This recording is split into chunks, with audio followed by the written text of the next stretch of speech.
everybody, we're back. Don't worry, the dark times are over. Plat Chat's back to tell you how to think and how to feel. Bren, can you back off, please? What do you mean? Freaking me out, bro. What do you mean? I'm just so excited to get started with the podcast. It's been so long since we've done an episode. It really has been a long time, but also I've been around you for way too long in the last couple of weeks, and like the last couple of, honestly, the whole year, mate. We've been that close anyway. So if you could dial it down. I feel like I can see every follicle of his mustache, and it's uncomfortable. All right, welcome to episode 185. Bren's sorting his self out.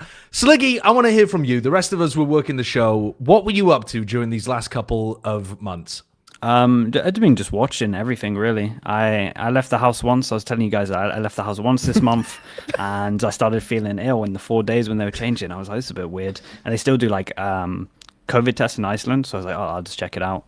Turns out, leave the house once, got COVID. I think I was around like 3 people. No one lives in Iceland. Yet somehow I get COVID, so I was super ill for the 4 days. But then I felt better when the game started, so it worked out alright timing wise. You went to Iceland on a holiday? No, I live here now. On a holiday? You live in Iceland? Yes. Yeah, I live here now. Really? Yeah. Dude, this is crazy. I mean, it would be so easy to dox you. There's a population of like 300 people. No, yeah, you really could. We can't go into too much detail because it's just really land in Iceland and ask, have you seen a British bloke around? And they're like, oh yeah, he lives over there. And no, actually, what everyone in Iceland would say is, no, never seen him. He never comes out the house. Yeah, that's true. Yeah. He's been out the house once. Was he British? Don't know. Oh, you mean that guy that went for a walk one total time and spread a disease to the entire city? Yeah, that's the guy. So yeah, other than that, great. All right, well, solid. Pleasure to have you with us. So, thank you. I want to begin with talking about the kind of some of the stories coming out of Champs, just like as an event. So the bundle popped off. It's got like 35 million the last time that I saw them tweeting about it. Really? Yeah. So they said during the media day. You didn't buy it? Neither did I. Wow, you guys hate esports. That's crazy. Did you buy it? Of course I bought it. I love esports. Right. Well, I wanted to buy it, but it was gone by the time I got home and could buy it. I'm the only one that got it. That's insane. Well, yeah. I mean, I've got the previous ones. I don't need the new one, really. That's the worst outlook ever. I have a Phantom, I have a Vandal. Listen, I'm giving them money to pay back to me with like a 50% tax. Yeah, but also the way that you're arguing is going to make some design executive at the top of Riot think, we should add planned obsolescence into the skins, where you buy a champ skin and it self-combusts after 2 years, and you have to buy another one. And you're like, oh, my old one broke. It just keeps jamming in the middle of my games. I guess I'll have to buy a new skin. It's like Counter-Strike, like wear on skins, but every time you shoot it in game, it slowly decays. Just the VCT logo crumbles off your gun. Nah, shit, I guess you gotta buy a new one. That is the worst mechanic in any game. Like, I even hated that in Zelda. I know the idea is to make you not just spam one weapon the entire time, but I want to spam one weapon the entire time. Don't put What are you talking about? That mechanic doesn't exist in other games. Yes, it does. Yeah, it does. What, the idea of Minecraft? Yeah. Durability. Oh, yeah. Elden Ring? What the hell are we talking? Is this a Valorant podcast? This is a general gaming podcast. So recently GTA 6 was announced. What were you guys' thoughts on the new trailer? Did you guys see the Twitter thread of like people picking apart a GTA 6 trailer, like frame by frame, and it was just like all incorrect game. Oh, the people jargon. like critiquing the random stuff. It's like, the hair follicles were slightly off in this one frame. Yeah, Rockstar's an indie company. Too many polygons on the shoulder, which is caused by a low res texture. It's like that's not how any of that works. You actually got all of that wrong, but you have a blue check mark, so your shit has been pushed to everybody. So it doesn't matter. It doesn't matter. You pay $10 a month. Go jerk off in a mirror. Well, getting us back onto Valorant. Yeah, I hate Twitter. Oh, God. Yeah, but here it is. Dude, this guy, what a fucking idiot. Is he looking at people's feet? NPCs fucking be seen clipping through the sand. Mate, when I walk on a beach, my foot clips through the sand. It's sand. It goes into sand. It's not a solid ground. What are they talking about? Oh, they need to This go is outside. incredible. There's like They need to notes go on every outside. single one just correcting the falsified. Wait, that's crazy. That's wild. I mean, I want people to bring this level of attention to detail, but purely in a false way, to Valorant as well. That is bonkers. Dude, hair passing through the shoulder. But look how tiny the details are as well. Like even This if they guy's are clearly bothered never about met it. a woman. Everyone's hair clips through their shoulders. In Korea, the Valorant was number 2 at the PC bungs, which is pretty sick. Now number 2 is still a long, perhaps insurmountable way away from number 1, because League of Legends still had 40% of the playtime, whereas Valorant had 10%. When we went to the PC bong, we're thinking we wanted to play some Valorant. We'd been hankering for it, and we finally decided to go. It was going to be a beautiful day. We go there, we get in, we're logging in. It's going to be great. Boot it up. Vanguard doesn't work. Okay? They probably just have to turn it on. They have to call the guy over. He doesn't know how to turn it on. No digital communication, like fucking telephone. Hello, who are you calling? He couldn't turn it on himself. He had to call his best man in corporate, enable it on every computer, and then reboot 3 times. So I don't know how it's... I mean, we went to the one PC bung where Valorant doesn't work. Yeah. But the point is that the only game is League of Legends. It's the one game. Faker ads on the TV. Every person at every PC bung playing League of Legends. But number 2 is pretty good, baby. That's pretty good. Yeah, I mean it's like the most popular FPS game in Korea now. Yeah. By those metrics and margins, which is pretty, like, I don't know, pretty sweet. Could have They're been better. probably never Gen.G going to run an had done event in anything. Korea again, though. But Why? Why? they just, I just felt like they just didn't have a good time here. Who? Just Riot. You? Oh, okay. Riot. Okay. I don't know. Dude, I had a great time. The event was awesome. It was sick, but they, yeah, I don't know. Everything from like the venue location choice towards the end, like the fact that they did it next to an airport, I think implied to me that they were banking on like a lot of international people coming out, at least And I think around that was- Asia. That was absolutely And to be true fair, as the well. amount of Chinese fans who flew out was insane. This felt like an EDG home crowd all the way through at that final weekend. What was the game? I think it was Sentinels Heretics. So you'd had Lev played against EDG as the opening game for like the top 4, and then it went to Sen Heretics, and like all of the Chinese fans that were there for EDG just poof. the place went from being full, like genuinely full, packed arena for the first match, to I don't know, like half full maybe? I'm not even sure. But a lot of them bounced. I think they've got a long way to go of taking the Chinese fans, who we'll talk about later how big that Chinese viewership is, and making them fans of Valorant more generally, or even fans of teams that aren't EDG more generally, because the EDG fan base dwarfs the other Chinese teams as well. Yeah. I think people kind of underrate how big the gap is between the fan base of EDG and any of the other CN teams. It is like Sentinels in North America, with how huge the gap is, that it's like if you have like a casual Valorant fan, most likely in China, they're most likely an EDG fan. Like that team is just so insanely popular compared to anyone else. Yeah. Well, let's talk about EDG then. Let's start from the top. They're the team that ended up winning the Champs finals. Champions overall, an outrageous ending to the year, considering that they really looked like they weren't going to do anything up until they landed in Korea. You couldn't have looked at what they did in Madrid or Shanghai. Even domestically, actually, it looked like everybody else was catching up to them. It did not feel like they were going to go on a run like this. So what do you put it down to? I put it down to the change of player, right? I think Simon coming in was just everything. Yeah.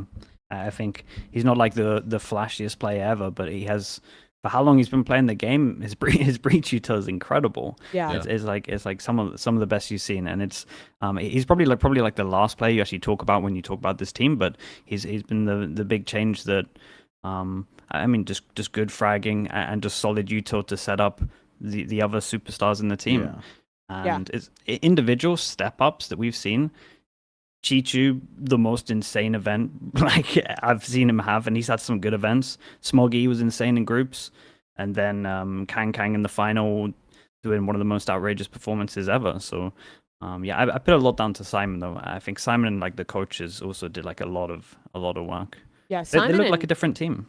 Simon and Kang I think were like especially like insane as a duo, because it felt like EDG for so long was playing like always these hyper slow attack rounds that, especially like in the years past, look kind of formless. Like they're kind of walking around. Kung Hung has an op. Maybe we're gonna get a pick, but every time I was watching them this event, it felt like they had such good ideas for like early taking space. It's like, okay, we have a stun set play for Kung Kung to run up long on bind or something and put him in a position to get an opening kill.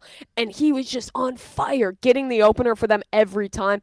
And then I actually think for a team that switched their IGL, nobody for the first time ever in his career, from being like an Inter in the past to be calling for this team, did such a good job of navigating them through those mid rounds once they got into the man-up positions. It was just such a difference compared to how just formless this team used to look on their attack sides, and even back in Shanghai. Like, they looked dreary. They looked then. awful. They were playing bad comps. They weren't playing as a team. Like, I'm gonna be honest, I got put on blast for this, but at the beginning of the event, I said I didn't think a CN team was gonna win a match at this event. I mean, I honestly... I was kind of similar. Yeah, I don't think that was a hot take at the beginning of the event. Because I stand by it. They looked ass at the beginning of the tournament. Like, if you actually watch the VODs, if you watch the Chinese playoffs, it seemed like the standard of play was all over the place. But for me, the big thing for EDG was their anti-stratting, and I was trying to scream this during the event because it was about the midway point where I noticed it. But the coaches, in terms of the anti-stratting they were doing, was unbelievable. They were hard countering team setups, and this is one of the best years if you want to make that one of your primary strengths. Like, every team is going to be trying to do some level of anti-stratting, unless you're like Leviatán, where you're just not going to be watching any VODs at all. But most teams are going to be trying to anti-strat, but EDG were doing it spectacularly. I mean, it was phenomenal from beginning to end of the tournament. And the real reason why it was so good compared to like other events where it might be the case, I think, personally, I've been running this over in my head, because of how condensed the year was and the map pool changes in the midway point of the season, everybody's like overall general level in terms of map pool depth was lowered. I think the overall bar was lower in terms of that, like the amount of depth that people had on just a variety of maps. And so you could have an idea of a team's defensive setups, and because they had such little time, they weren't going to be able to build upon that. You could literally anti a team's entire half of Sunset, for example, like they did with Sentinels. They absolutely destroyed Sentinels on the defense. G2's Icebox is another example. Trace on Bind is another example, because teams didn't have the time to build up those maps. And so they took that and they won a countless amounts of series, and everybody was wondering, what the hell is going on? Why are EDG so good? How they even got to this point? And that was the reason for me that they even got there. Now, I thought that was going to stop versus Leviatán, because Leviatán just do whatever the fuck they want. They're wishy-washy. They're ethereal. They're in the wind. They're a mysterious manic pixie girl in terms of the way that they play. They don't have any substance when they play. They're just all like a lot of communication in the mid-round, and you have some basic ideas, but they're not an anti-stratable team. But then they still won against them, and as soon as they won against Lev, I was like, okay, they're winning the event. That's what I thought. And so into the grand finals, I just thought that they were winning the whole thing after that, because they showed what you guys have already mentioned. Simon, absolutely insane player. Individuals stepping up, like Chichu, Kang Kang having an absolute match of his life in the grand finals for one as well. But then also the coaching ideas were all just super clean as well. So the perfect storm came together for EDG. And yeah, it's so unexpected. And so this is why we watch esports. You know what I mean? Like for stuff like this, I'm telling you, like, and just China lifting a trophy. People thought it was a hot take that China would. People were saying that China might lift the trophy in 2025, and people were saying that was a hot take. And they've done it in 2024. Like, it's actually insane that we've been led here to this point. Not just any trophy as well, the Champs trophy, which I think big is one. Yeah, kind of ridiculous. Their league actually. literally started this year. Yeah, that's, I mean, I think I said on the broadcast, but certainly this is something that I want to say Yinsu was talking about, but I might have been mistaken here. That like quite a lot of games have like a before and an after of when some kind of dominant region got really going. Oh yeah, we're getting Overwatch. We're getting League of Legends. It's the time. Yeah, it could genuinely be. I don't know exactly what the player base numbers look like in China, but if the player base is voracious and if they continue to develop and if the support and the investment is there as well, because stuff like the viewership and the digital goods are there, then you got a runaway train of getting better and better and better, especially as some other regions like Brazil, for example, who were really good at the beginning of the scene, start to drop a little bit. It's scary how good they could end up being. It's like the best thing for the game. It feels like this always happens at the right point. It's like this is the best thing for the game. Like growth-wise, it could really just make it go crazy. I mean, it's just such a big region. So yeah, it's scary, but also like awesome for the game itself. And also just to piggyback of what like Bren was saying, I feel like their mid-rounding and like their adaptations of whether it was like timeouts or like what they were doing was just incredibly impressive as well. Like if you look at the Lev game on Abyss, like they realized they carried on searching with like the op, and then they were just giving them like no picks at all, and then Lev kind of just had an op, and then they weren't really able to get through choke points and stuff like that. So yeah, I thought it was crazy. And then you got to look at Haven in the final, the fact that they just got so wrecked on Haven, and like you could tell they were like nervous. And then so sometimes it helps to have a game like Haven where you just get completely demolished, like it's borderline embarrassing, and then you're like, that is the worst outcome. That is everything I was scared of. It's happened now. It wasn't that bad. Let's go show like our actual true self. And one like macro thing that I think EDG have down that no other team apart from like Trace sometimes want to watch them. I don't know if it's a Chinese thing.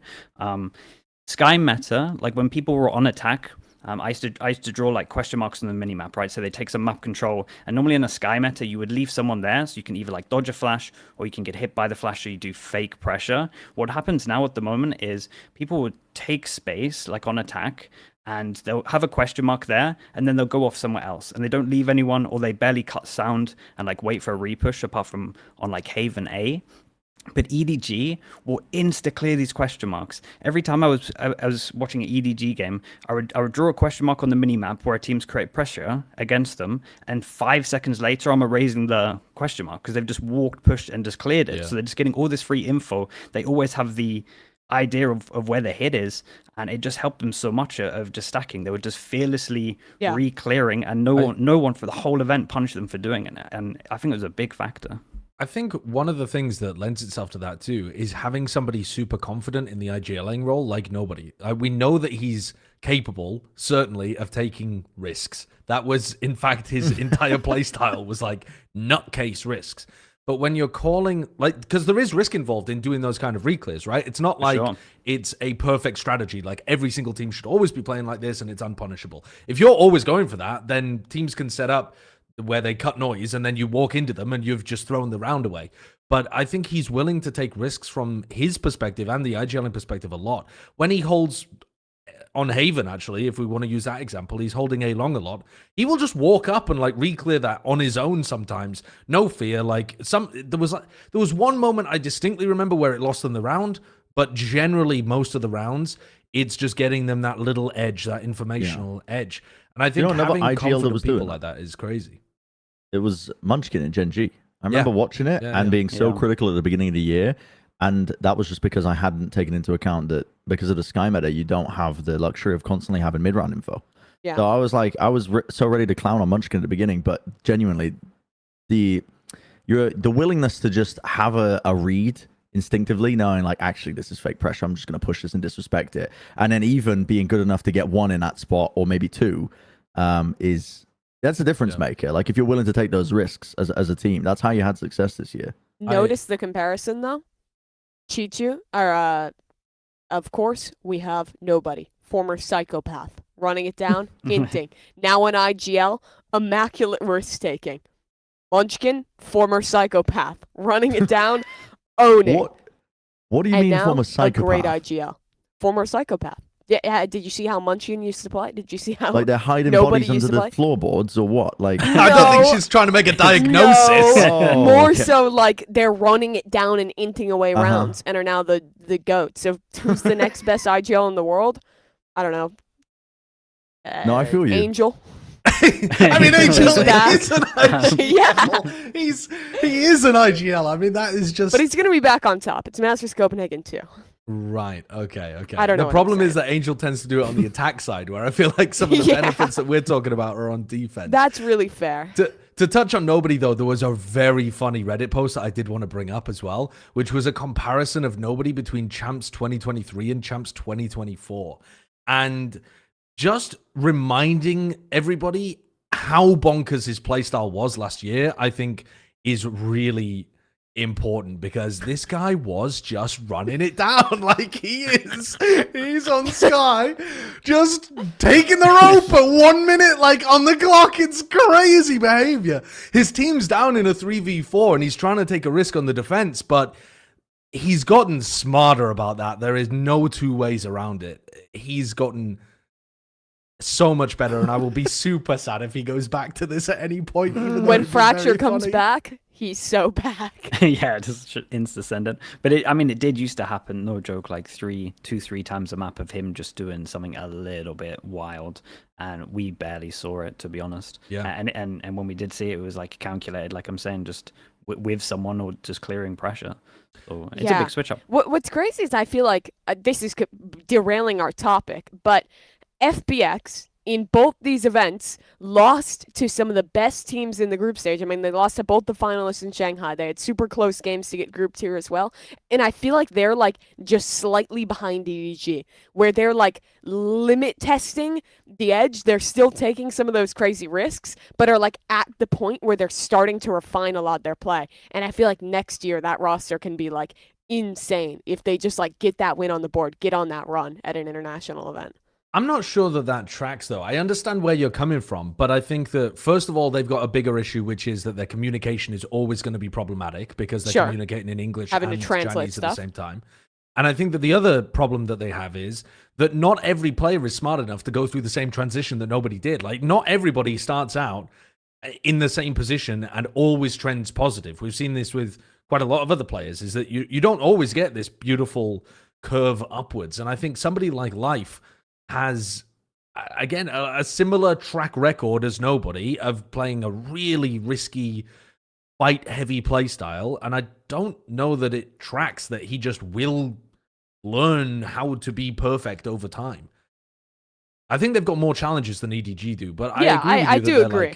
Like another team to be looking out for sure. I don't think they're going to be like winning champions next year, but I think they can beat international competition in these group stages and get out for sure. They should have already. Incredibly close to, yeah. And that's more what I'm trying to get at, because both events, I mean, losing to what, Heretics and Sentinels at this event, and I mean, that Heretics game, crazy close OT, and it was basically the same at Shanghai. So no one is quite there with EDG yet, but we even saw them losing games domestically sometimes. Like, the gap is still existent, but it's not massively, unbelievably large in the region. No, it's not. Let's transition to talking about China more generally, though, because obviously the viewership is absolutely bonkers. So I do want to start there, but then just talk about the region more generally, too. If you look at the viewership, Champs already, before they even hit the top 4, had a viewership peak of 3.45 million peak concurrents. Holy shit! Yeah. And that's crazy. And you can literally see, based on ES charts, that the vast majority of that was from China. The peak, I think, at that period of time was 800K. So I think it was the Sentinels FNATIC game, actually. So if you know, assuming that they had perfectly aligned the China peak and the every other audience peak, that would mean something like 2.6 million viewers, I mean, just doing rough napkin math, were from China. Now, probably the peaks didn't even overlap, because why would the China peak be coming during Sentinels FNATIC?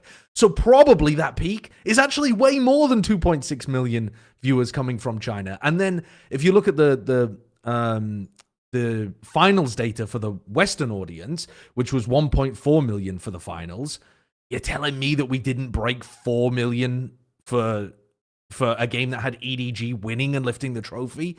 I would be amazed if we didn't. And again, think about how that ratio works, where 1.4 is coming from everywhere else in the world. And then if it was 4 million, you would have a huge amount, again, almost double, right? Coming from just China alone.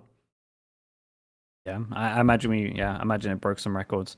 So we don't have the final data from the final yet, right? Is that what we're saying as well? Dude, not from China. It must be so high. Like it must be so high. It'll be interesting when that actually comes out.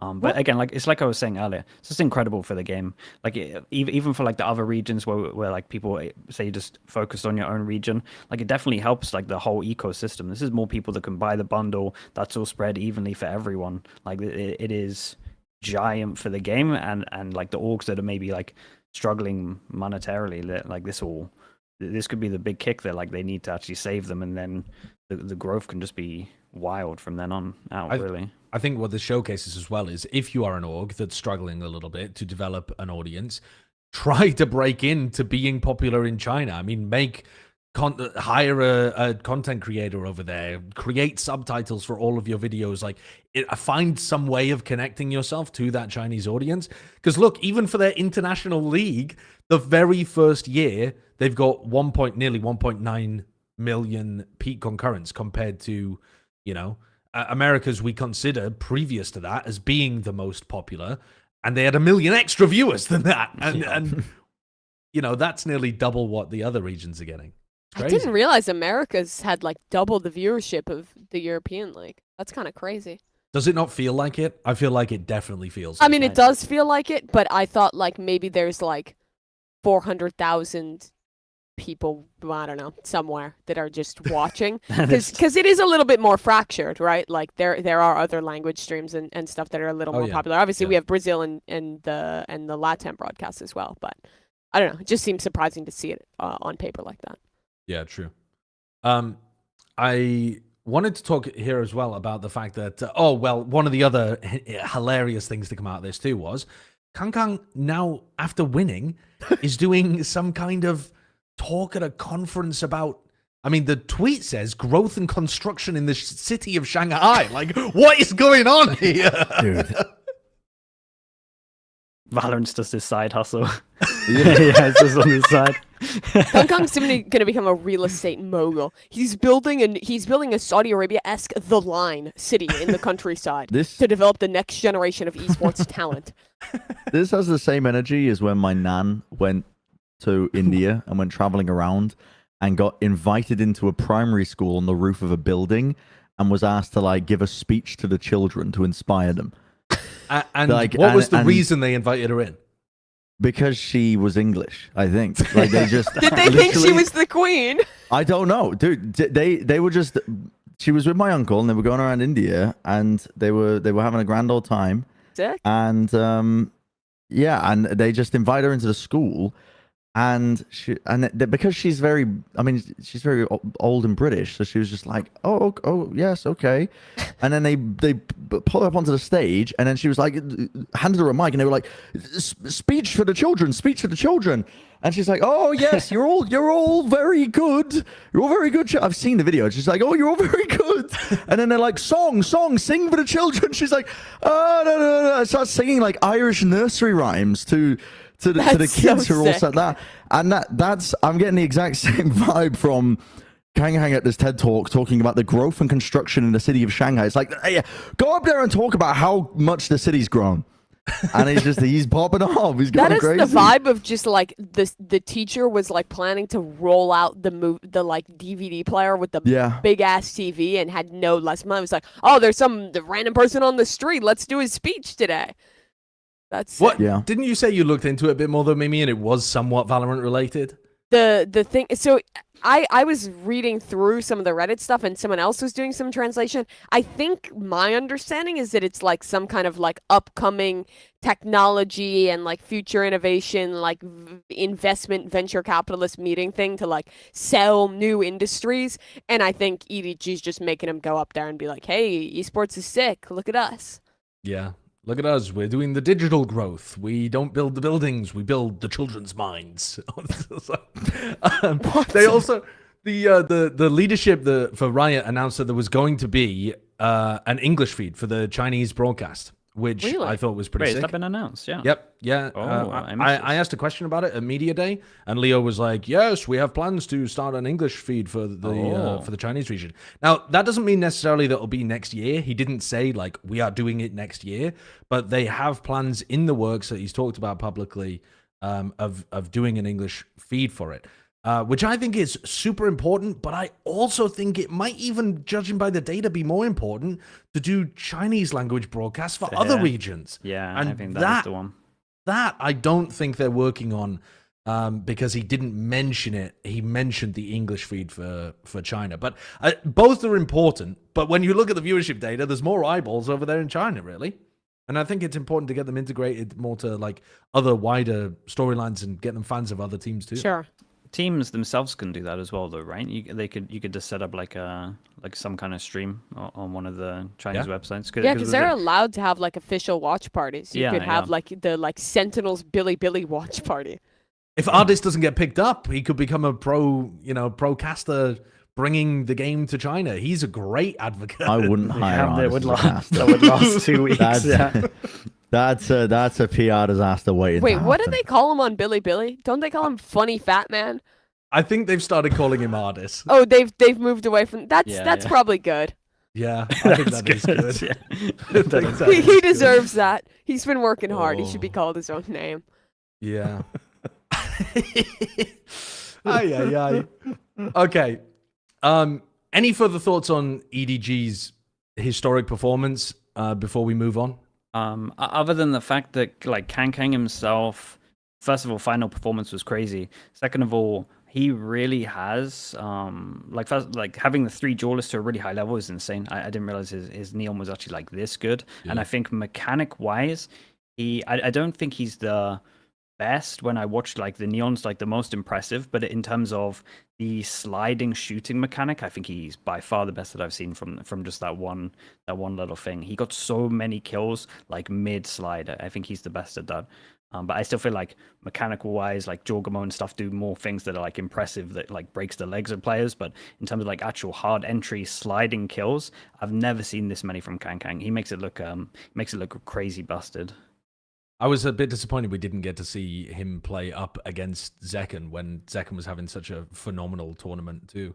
But, is what it is. The other thing I think that Kang really demonstrated was that it matters so much how you perform in an arena scenario. Like, he stepped up massively when he got to that big stage environment. Yeah. He was crushing. I mean, absolutely obliterated Leviatán and Heretics in those games. It was some of the best performances we've had from an individual ever, I think. But to speak about Heretics, who they ended up beating in the finals, how do you sum up the year overall? Because this is absolutely outrageous for a team that had this many talents pulled from Tier 2. And to make second place and honestly to have a great chance of being able to win champs as well, because this match did look winnable for them, I think is utterly stellar performances for their first year. Yeah, I second that. They're going to be devastated they didn't get a trophy. Obviously, like 4 finals, it's devastating. But what they're doing, like I always talk about this, like being consistent in this game is crazy hard, especially with so much changes. You look at the map changes. Sometimes they throw in a actual like patch 2 weeks before we all start, and you've got to adapt. Like to do what they did during like the whole of this year, it's so hard to do, especially with it this close together format wise. So yeah, what they did. And changing players as well. They had PRX standing in as well. So yeah, just their whole year, even though it probably is a little bit bittersweet that they didn't actually win a trophy, so coming from someone that's been in a team and knowing how hard it can be to do that consistently, it's really impressive. In my books, it's really impressive. And they should be super, super happy. And they didn't even just do it with like the one roster change and one substitution. Like kickoff, they made it to the finals. At that time, they didn't even have Woot in the roster. They were still playing with PRX. Then they make it to Madrid, lose 2 crazy close games. They even could have gone on a run there. And then another roster to come back into EMEA, a player playing remote. Finally, Woot's old enough. Then they can't play with Mini Boo at Shanghai. And finally, they have their full roster for champs. It's just insane that they had so many hardships and so many events where something went wrong for them. Yet despite that, they managed to stay so consistent. Even in this event, I mean, pivoting away from the Neon stuff that they were so committed to all of EMEA and coming up with, in a lot of ways, a pretty new playbook to come out and look incredible at here. It's just so impressive. And I mean, as you were alluding to, Josh, at the beginning, 4 out of 5 of their players are in their rookie year when they went on this run. And I think what they're going to remember right now is being that first team who loses back-to-back global finals. That is a really depressing record to make. But I mean, their year overall was just incredible. Can I ask a question too? Do you think, I feel like the logical narrative is this was their first year, it's absolutely phenomenal, imagine what they'll do in the future.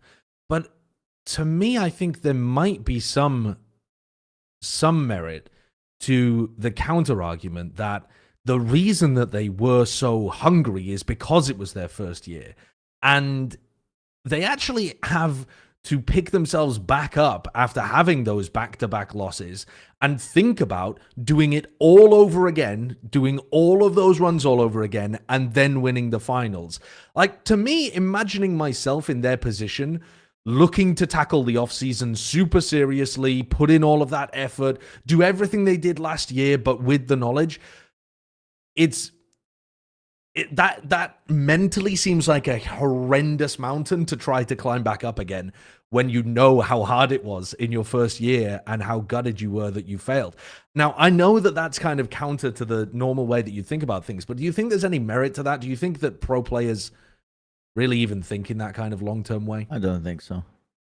I don't think so. I think they can take away from all this experience. I think after a week, they're probably just hungry for the season to start again, to be honest. Knowing really? How close Because it they was. were talking Yes. about burnout towards the end of stage 2, but you reckon after a week off, they're like, you make back back-to-back finals and you don't lift the trophy in both of them, and you came so close in terms of a best of 5 towards the end to lift the biggest trophy of the year.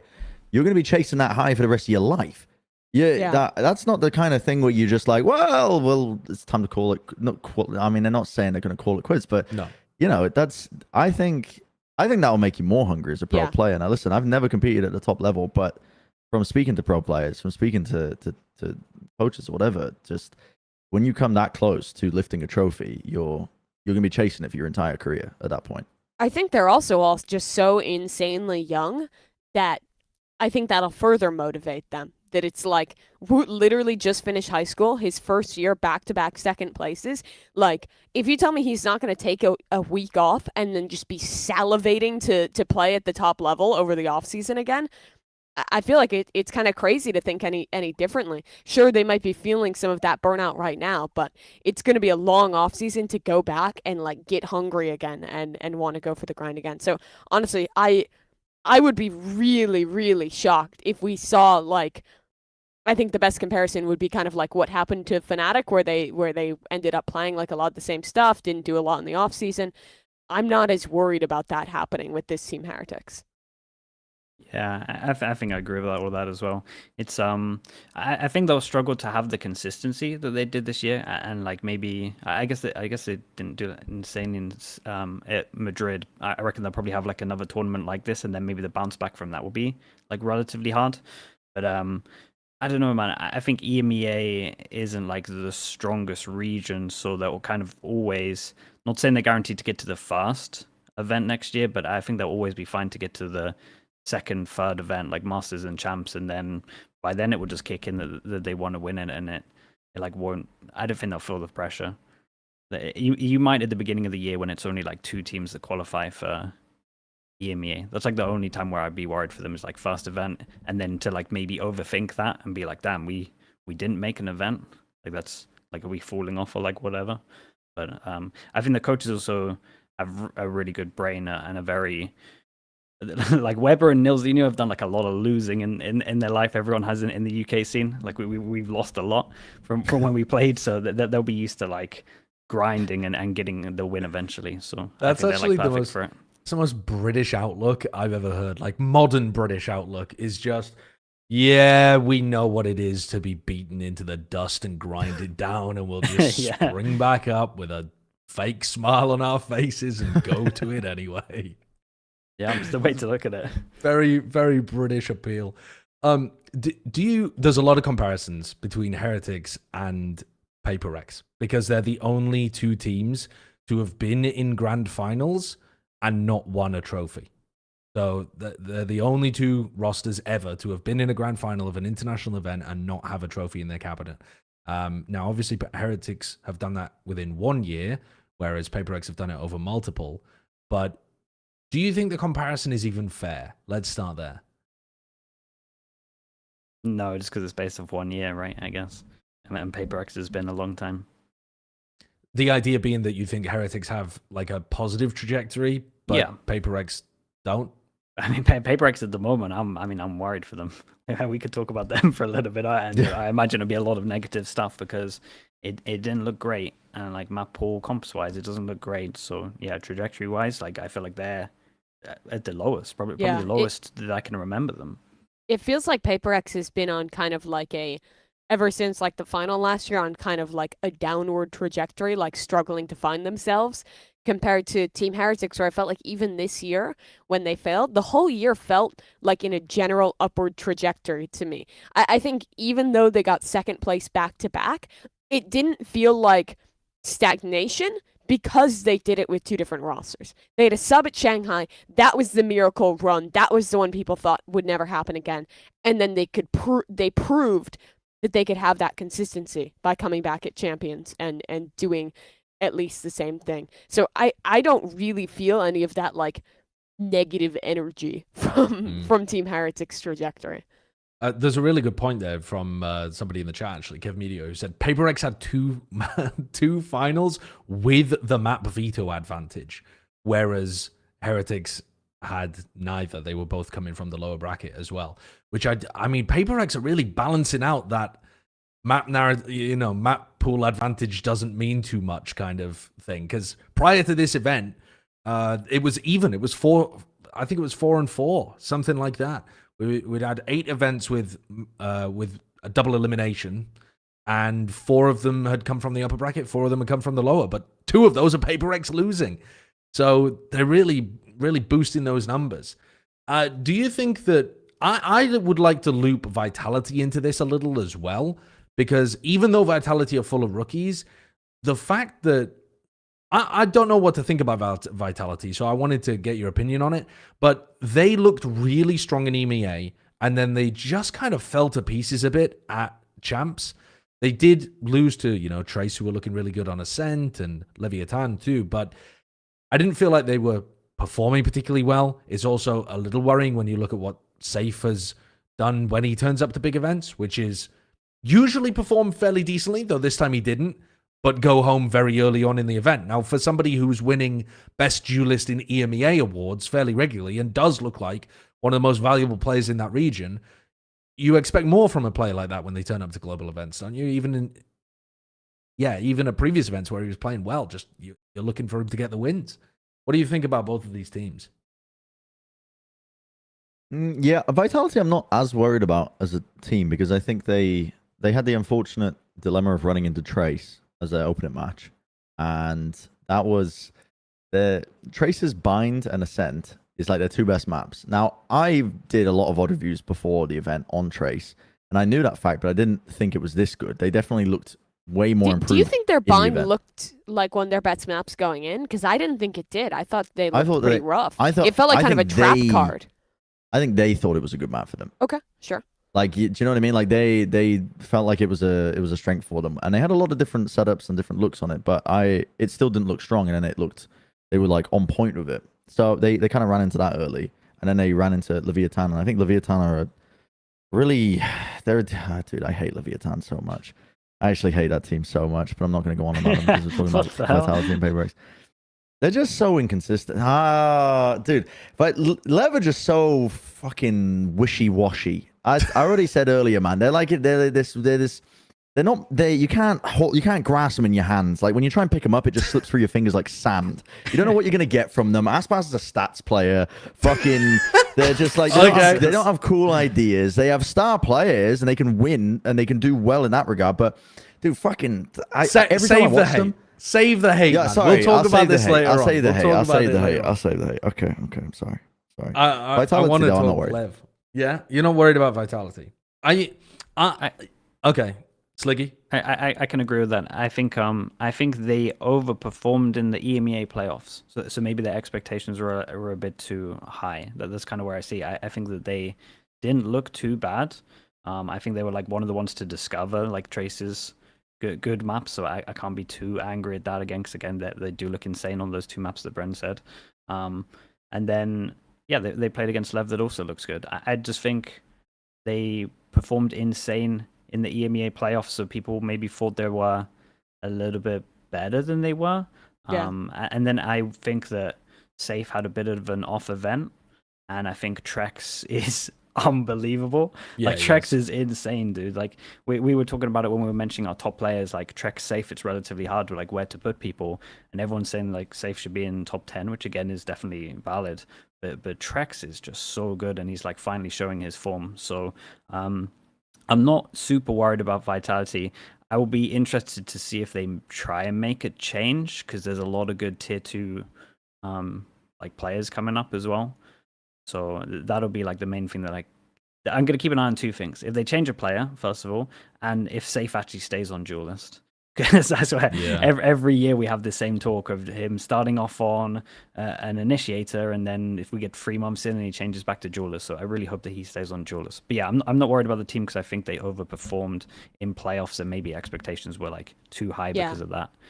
I think they also just kind of crumbled. I mean, at the end, right? Like they should have beaten Lev on that icebox. They looked so good in that map. Yeah, and then they choked the icebox, and then I think that just crushed their mental, and they just, I mean, they looked completely out of sorts map They too. rolled over. Yeah, literally. And I mean, I don't think I walk away from that thinking like this is a terrible team that needs to be imploded. I think they came to, at least for this iteration of the team, obviously some of the players have been there before, but for this iteration of the team, they came to like their first LAN together. They choked a rough map and then fell apart, and sometimes that happens to new teams. So Fair enough. I honestly kind of hope they stay together, but I also wouldn't be surprised if some of the bigger teams in the regions are like, I don't know when Trex's contract expires, but if I'm a GM, I'm looking at that guy, because my God, did he have an insane performance this event? And he has every other time he's come to a global. Like even back on Guild at Copenhagen, this guy was ridiculous when he was playing Raze back then. He's sick on the Sova now. I mean, he played with Leo for a while. I think Leo has taken over his body when you watch the plays he's making with the shock darts in the and just with his utility overall. So I don't know. I'm not super worried about Vitality, and PaperX is just Okay. Trex's contract expires in 2025, so he's still got another year with the team. But Sender and Runners actually does expire this year, and Sender as an IGL might actually be somebody that other teams look towards. Because, you know, there's teams out there. I mean, you could look at like Carmine Corp, for example, who, I mean, one would assume they'd be looking to try to make an IGL change based on what's been happening to them so far this year. Like, Sender's not a bad pickup for a region. And honestly, throughout the entire game, IGLs are at a bit of a premium. I want to finish this topic, though, by talking about PaperX. Do you think the idea of PaperX being just this far away from a trophy, don't worry, it'll happen this time, guys, do you think that's dead? Or is it just that this is one bad event? Have some faith. They'll be doing it next year. They got to change something, man. And I'm not saying player. I'm not saying player. I believe in the roster. I think the roster is. Slicky says fire Alex. No, it's not. I don't believe any change of personnel needs to happen. I think that, dude, you can't be in this year and not use Info Sentinel. You gotta have an Info Sentinel on these maps. We're playing like Lotus Haven, 3-site maps. We gotta have an Info Sentinel at one point. So it needs to something. And Jing need to have some kind of rotation where it's like, if it's a Raze map, something's probably on the Sentinel, and then opposite way around for other maps. That's like what I would be trying in the off season, because playing these maps at the moment without an Info Sentinel is playing on the hardest mode there is. Teams have got too good, and teams know what you're doing. Like, the teams know you're absolutely sending it, which still does work to an extent because they're really skilled players. But I feel like Forsaken is Forsaken is feeling like all of the void of the team at the moment, and they need someone else to take just a small slice of that in terms of like an Info Sentinel, so like a Cypher Killjoy. Yeah, I don't want to see PaperX change their like the classic W game in Stardo, because they are so fun to watch. But I think. I don't know. I would love to boil this all down to a bit like a mentality problem, because the event that they did the best at this entire year was Madrid, and it was the one that they went into the entire event thinking, we're just here to learn, we're just here to get experience, and it was a very competitive like tournament just overall. Even though it was the first one of the year, people have been trying to kind of like tar Madrid with this kind of like fake trophy label. I don't agree with that.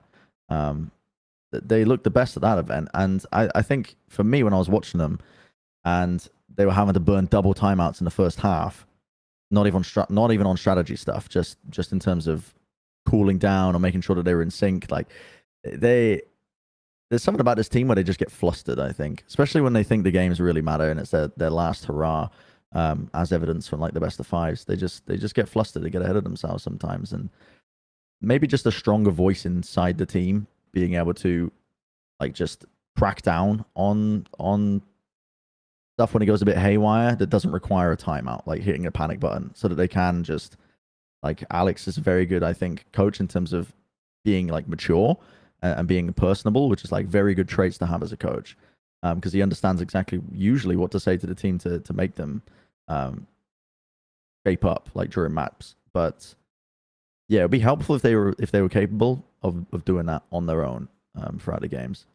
Isn't that just one of the problems with having a democratized calling structure? You've got like 5 people. Yeah. You're not getting a coherent vision of the game. Like if Tory somebody Wilkinson calling for an autocracy. I'm looking for centralized government out here.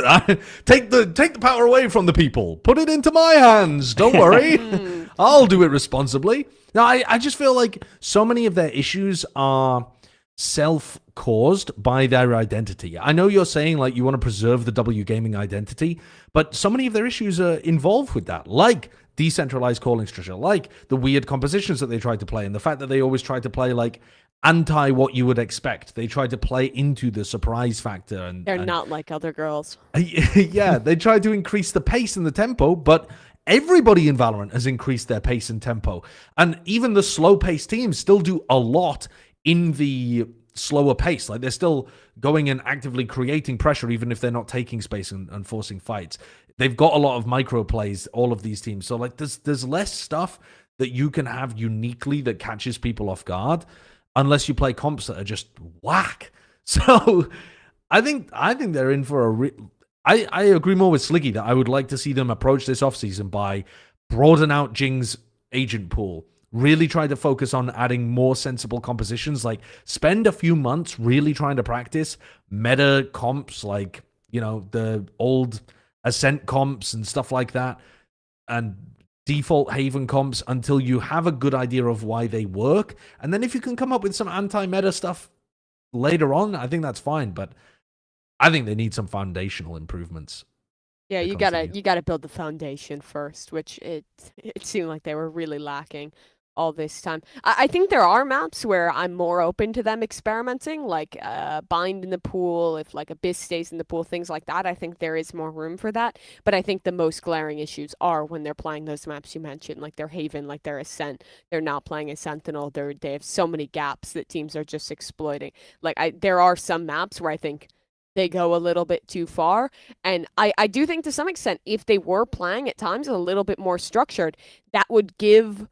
I don't know the inner workings of these players, but I do feel like for a lot of players, if you do have more of a structured system, even if a player's like mental isn't perfect, they can just kind of play into their structure and do their job. It's like keeping your factory workers happy. When they have one thing to do, their mental doesn't matter. They just have to focus on the job.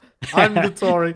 We just feed just bread and circuses. We can make these factory workers happy. Just give them one thing to focus on, hyper specialize them, and then rinse them for every ounce of their labor and take away all of the extra costs in profit for us. I didn't say what I'm doing with the capital they produced. It could have been a completely leftist angle to make these people do that. I'm not sure. It's not necessarily a Tory. Exploit the proletariat and then give them money away afterwards. Oh yeah, that's a great idea. Great. Always gonna work well. Historically has.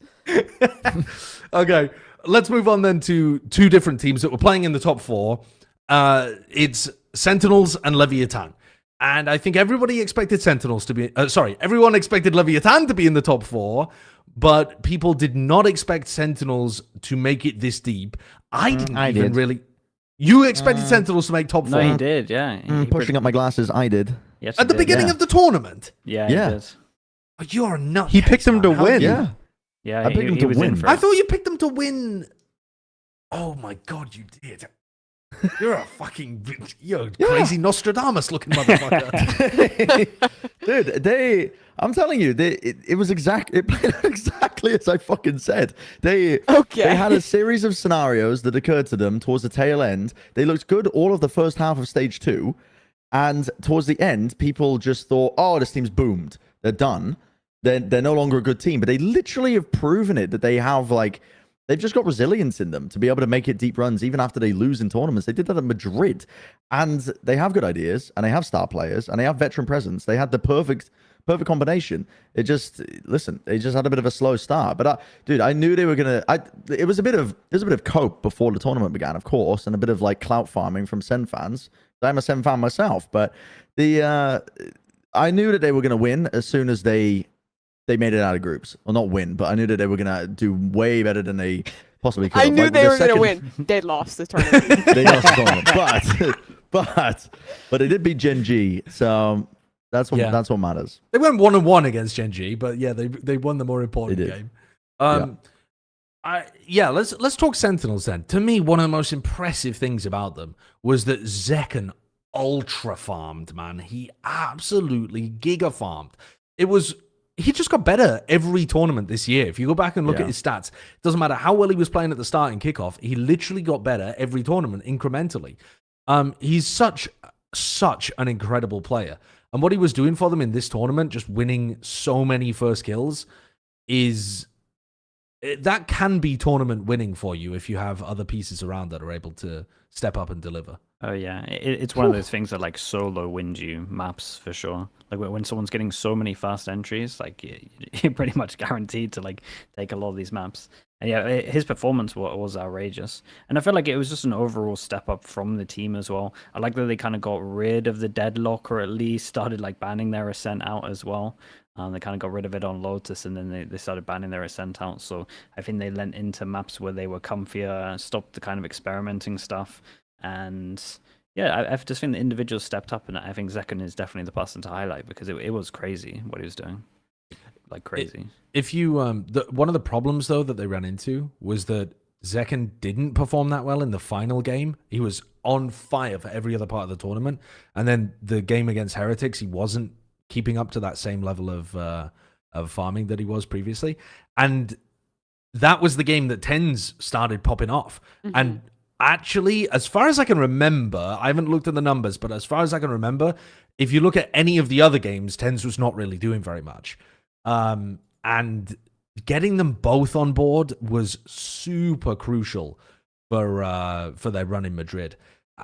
They obviously, the very final map epitomized this, because the final map they played against Team Heretics, the other three were 0 and 20 or whatever, and then it's just Zekken and TenZ desperately trying to dig their team out of the muck. But if they had that caught up to them, as well, I think, because they didn't have it on the get-go. The deadlock comps weren't working, so you had to chuck all the playbook out the window, build it up over the course of the tournament, and they managed to buy themselves these small windows of opportunity, which was great. But then as soon as they lost the EDG and didn't get the break, and had to play another one as well, and it just all gets shortened. Those few days off are that's a golden ticket for a team like Sen that's desperately trying to fix up their map pool over the course of an event like that. But they did really good to dodge not showing their abyss, because their abyss was kind of weak as well, so they got exposed a little bit right at the end. So I think they did pretty good to float it, and then they got I'm not saying lucky, but I'm saying fortunate with how a lot of the map picks went. Until they had to show their abyss, where I felt they kind of got outclassed. But I will say, just in general, whole year, this was an impressive year for them. If you look at the start of the year, and you said that they were gonna do what they did this year, I think that's really cool. I mean, if you look at last year, this team was still a joke team last year. Yeah, exactly. And they did this. And they have the most vocal community as well. So it's I would say one of the teams that has the most pressure. And there's no doubt in my mind that this is a good year, and this is how you want to kind of do it. Have a good start in the middle where everyone kind of forgets about it. It's okay to fall off a little bit, take a break, and then peak it again right at the end. I would be super happy if I was them this year. Yeah, obviously could have been better, but I think with how their map pool was, I think they got pretty far. I do kind of wonder what the future is for this team. Like if these players are going to stay together. There's been like rumblings about like what's next for Saucy, things like that. But I do hope so, because I think they showed some really impressive stuff. This event in particular, I think people are going to be marred by his last series performance when they got eliminated. But holy shit, was Saucy good throughout the group stage and like their first games into playoffs. This guy was all the way back into championship form and was absolutely owning and honestly bailing them out of a lot of these games where some of the other players were struggling a little bit. But yeah, I mean, it is. That was also his only good tournament this year, was it not? Yeah, it was. Pretty He was much. kind of ass the rest of the time. Except for actually no, that's disingenuous, because I think he was solid at Madrid as well.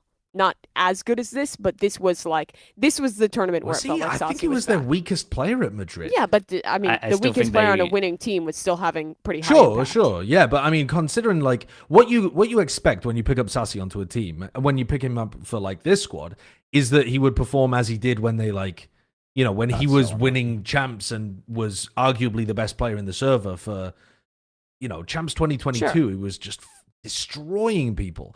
I think he found it a little difficult to adapt to the change in the initiator role over the course of 2023 and 2024. I personally, I don't think I would be mad if like they made a change in that role, but I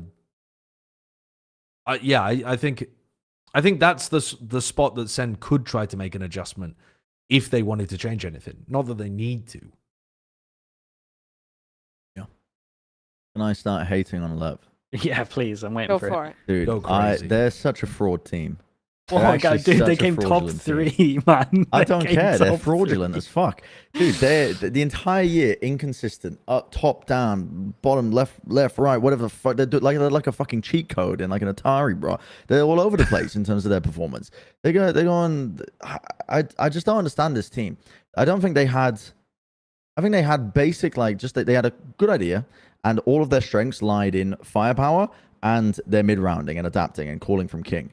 And I think that's where all of their strengths lied, pretty much. I don't think they came out with too many ideas. When they tried to come out with cool ideas and sync stuff up, like their deadlock on Ascent, my god. Oh, dude, it was all over the place. What? And it I just thought the gave me- deadlock What do on you Ascent was mean? really good. No, I thought they dog. had the best deadlock on Ascent of a I did tier a one VOD team. review where I was like, I'm a coach in the opposing team. I'm going to try and bait them into picking Ascent. How do we counter-strat them? And they have so many of their A splits. They're just holding util out in the middle of mid when they have no B main control. And it's like, if I'm a coach, I'm eating this shit up. I'm like, mate, just fucking go through B main. Just disrespect them. Start peeking from tiles, and you will catch them with a fucking grav net in their hands, like looking up into the skies. And you'll be able to get a free kill most of the time. Like, I'm not... They're Ascent... Not good. They're a fraudulent team. I think they're carried by these star performance and adaptability. But listen, that still makes them a good team. I just hate watching them. I just hate watching them because of that. Because what I like to see when I watch Valorant teams is nice fucking pretty ideas on like pistol, like good identity and awareness of like, oh, how does this team's composition work? They don't have that. They don't have that. It just feels like they're a fucking nepo baby of a team. They scramble together some of the highest That's just paid mad. players. It's not mad. I dislike them. I dislike them as a team. Now listen, nothing against the coaches. I will say as well. I don't mean to lay the blame at their feet. I just think it's the way the team has been built, where you just have too much money, and it's just that these players, as a result, they've got these certain ideas about them. Do you know what I mean? Like, I think No, I don't know what you mean. I feel like Biden during a presidential debate. I'm trying to get a word in edgeways, and he's just steamrolling me with nonsense. If I was a fly on the wall. Now, I haven't been in the coaching booth for Lev, but if I was a fly on the wall, I think some of it would go a bit like this. So like, oh, yeah, we've got these ideas that we really want to do. Here's what's going on. And I think it just goes in one ear, out the other with most of the players. I'm not saying that's the case, because, again, I don't know. I'm just speculating wildly. But I dislike the team, and I'm looking for a reason to dislike them. And that's the reason why. Okay. Let me start back at a few points that you made. First of all, you said that they don't really have very many good like early round ideas, but I feel like that's where they have the most ideas. If you look at like where their Sunset has been really good, it's because they hardcore focus on early round stuff and creating a ton of like pressure and map control for themselves that they can then IGL off the back of. And then some of their worst examples have been their mid-rounding, where they completely fall apart. Yeah, was in like- Shanghai, but this tournament at Champs, I felt like the mid running was pretty It good. was good. It was good here at Sure. Champs. Yeah, I thought that was It's a just strength for them. but you're exactly pointing out the reason why I hate them is because at Shanghai they looked like they were match fixing. They had money on the fucking games, man, with some of the shit they were doing at Shanghai, and then they just turned. They look peak against G2 in the Americas finals. I'm like, oh, where was this level? Are we going to see them for the rest of the tournament? No, actually, they're not going to show up much at all. They're playing at like fucking 70% for most of the tournament. I mean, I'm like, show me 100%. Show me the team that's going to win consistently. I thought- Not smashing a team on one half and then immediately throwing away 12 rounds and then winning in a 14-12, creating a fake comeback. It's shit. It's shit, sloppy Valorant, and it's in front of me, and I fucking hate it. And hopefully, I never see it again. I think it's another symptom of this year just being condensed. It's shitty, sloppy Valorant. It wasn't okay. I agree that they're an inconsistent team, but the Leviatán that turned up against G2 and against Heretics at Champs That was good. was Great incredible. Valorant. That was Great 100% Valorant at their Lev. peaks. Great Valorant at their peaks. I love it. Now do that all the fucking time. You're actually fucking ninja. Surely they can find people that just hit every single kick. Like, no one can play at 100% of their human potential every single time you push them out. It doesn't work like that. I feel like But the my biggest issue is they oscillate wildly between. So I don't care if you're not playing at 100% potential, but I just think they have so many like. Oh, I don't know. They just have so many. It's How so can you hard to not? be In the- consistent. That's the biggest issue. Like, think about yourself playing ranked and the days where nothing goes right. Like, it's so hard in this game. The teams that consistently perform at their highest level are the exception to the rule. I think their playstyle did lend itself to like some higher variance because they take more risks than some other teams. They're like side anchors a lot of the time, or like going for fights that other teams maybe wouldn't, and a lot of the time that leads things to cascade and get sloppy. So they are very form reliant. And I don't think that that's like a winning potential to be the best team in the world. But I don't think that means they're like, I don't know. I think their ideas are good as well. I'm looking at Abyss, and like I think their Abyss is awesome. Dude, man. the Like, harbor on Abyss is They have sick. great ideas on their Abyss. The harbor is good. I just think that sometimes they like tunnel vision a little bit into like that's like the best example because honestly, straight up, they should have beaten EDG, and I feel like EDG will look at Yes, that map I back as agree. well and be like, yeah, we got bailed out by Chichu 2 rounds. I think nobody had a round as well. Like they got bailed out in that game when it was like 11-8 or something. It was crazy, and there was like 4 rounds in a row, which they definitely should have. Like in my opinion, won. They were just kind of just too busy looking for op picks. So I agree. They're inconsistent.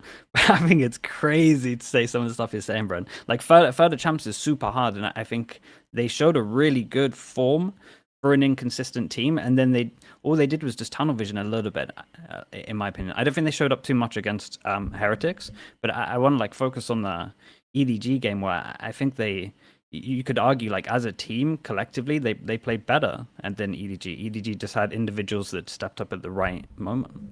Yeah, I'll also say, okay, another piece of evidence for me, just because I had to refresh my mind. I was like, which game was it? Oh, it was the Trace game, where they had literally watched Vitality get smacked around on Bind and Ascent, and somehow maneuvered a map pool in a way where they play those 2 maps, but looked like they didn't watch the VODs.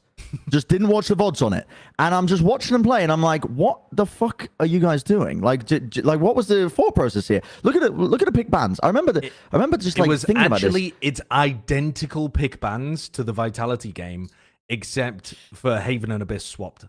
It's literally, apart from that, it's absolutely identical. Why would you ban Lotus? I'm just gonna say now, like, why would you ban Lotus against Trace? Like, if you did the preparation as team, did they get smacked around in a scrim? Trace didn't look too bad on Lotus before this event though, so that one wasn't the madness. The madness was more. I was just pointing Abyss. out one ways that they were doing for fucking Shaq in like a telestrator, like for Trace. Trace.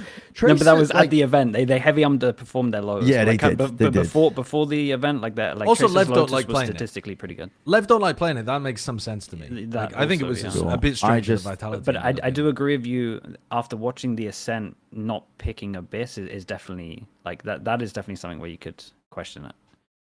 But listen, overall though, let's zoom out a little bit here. Did Leviatán actually do this year what they set out to do, which was form an America's No, they super didn't. team and play really, really good Valorant?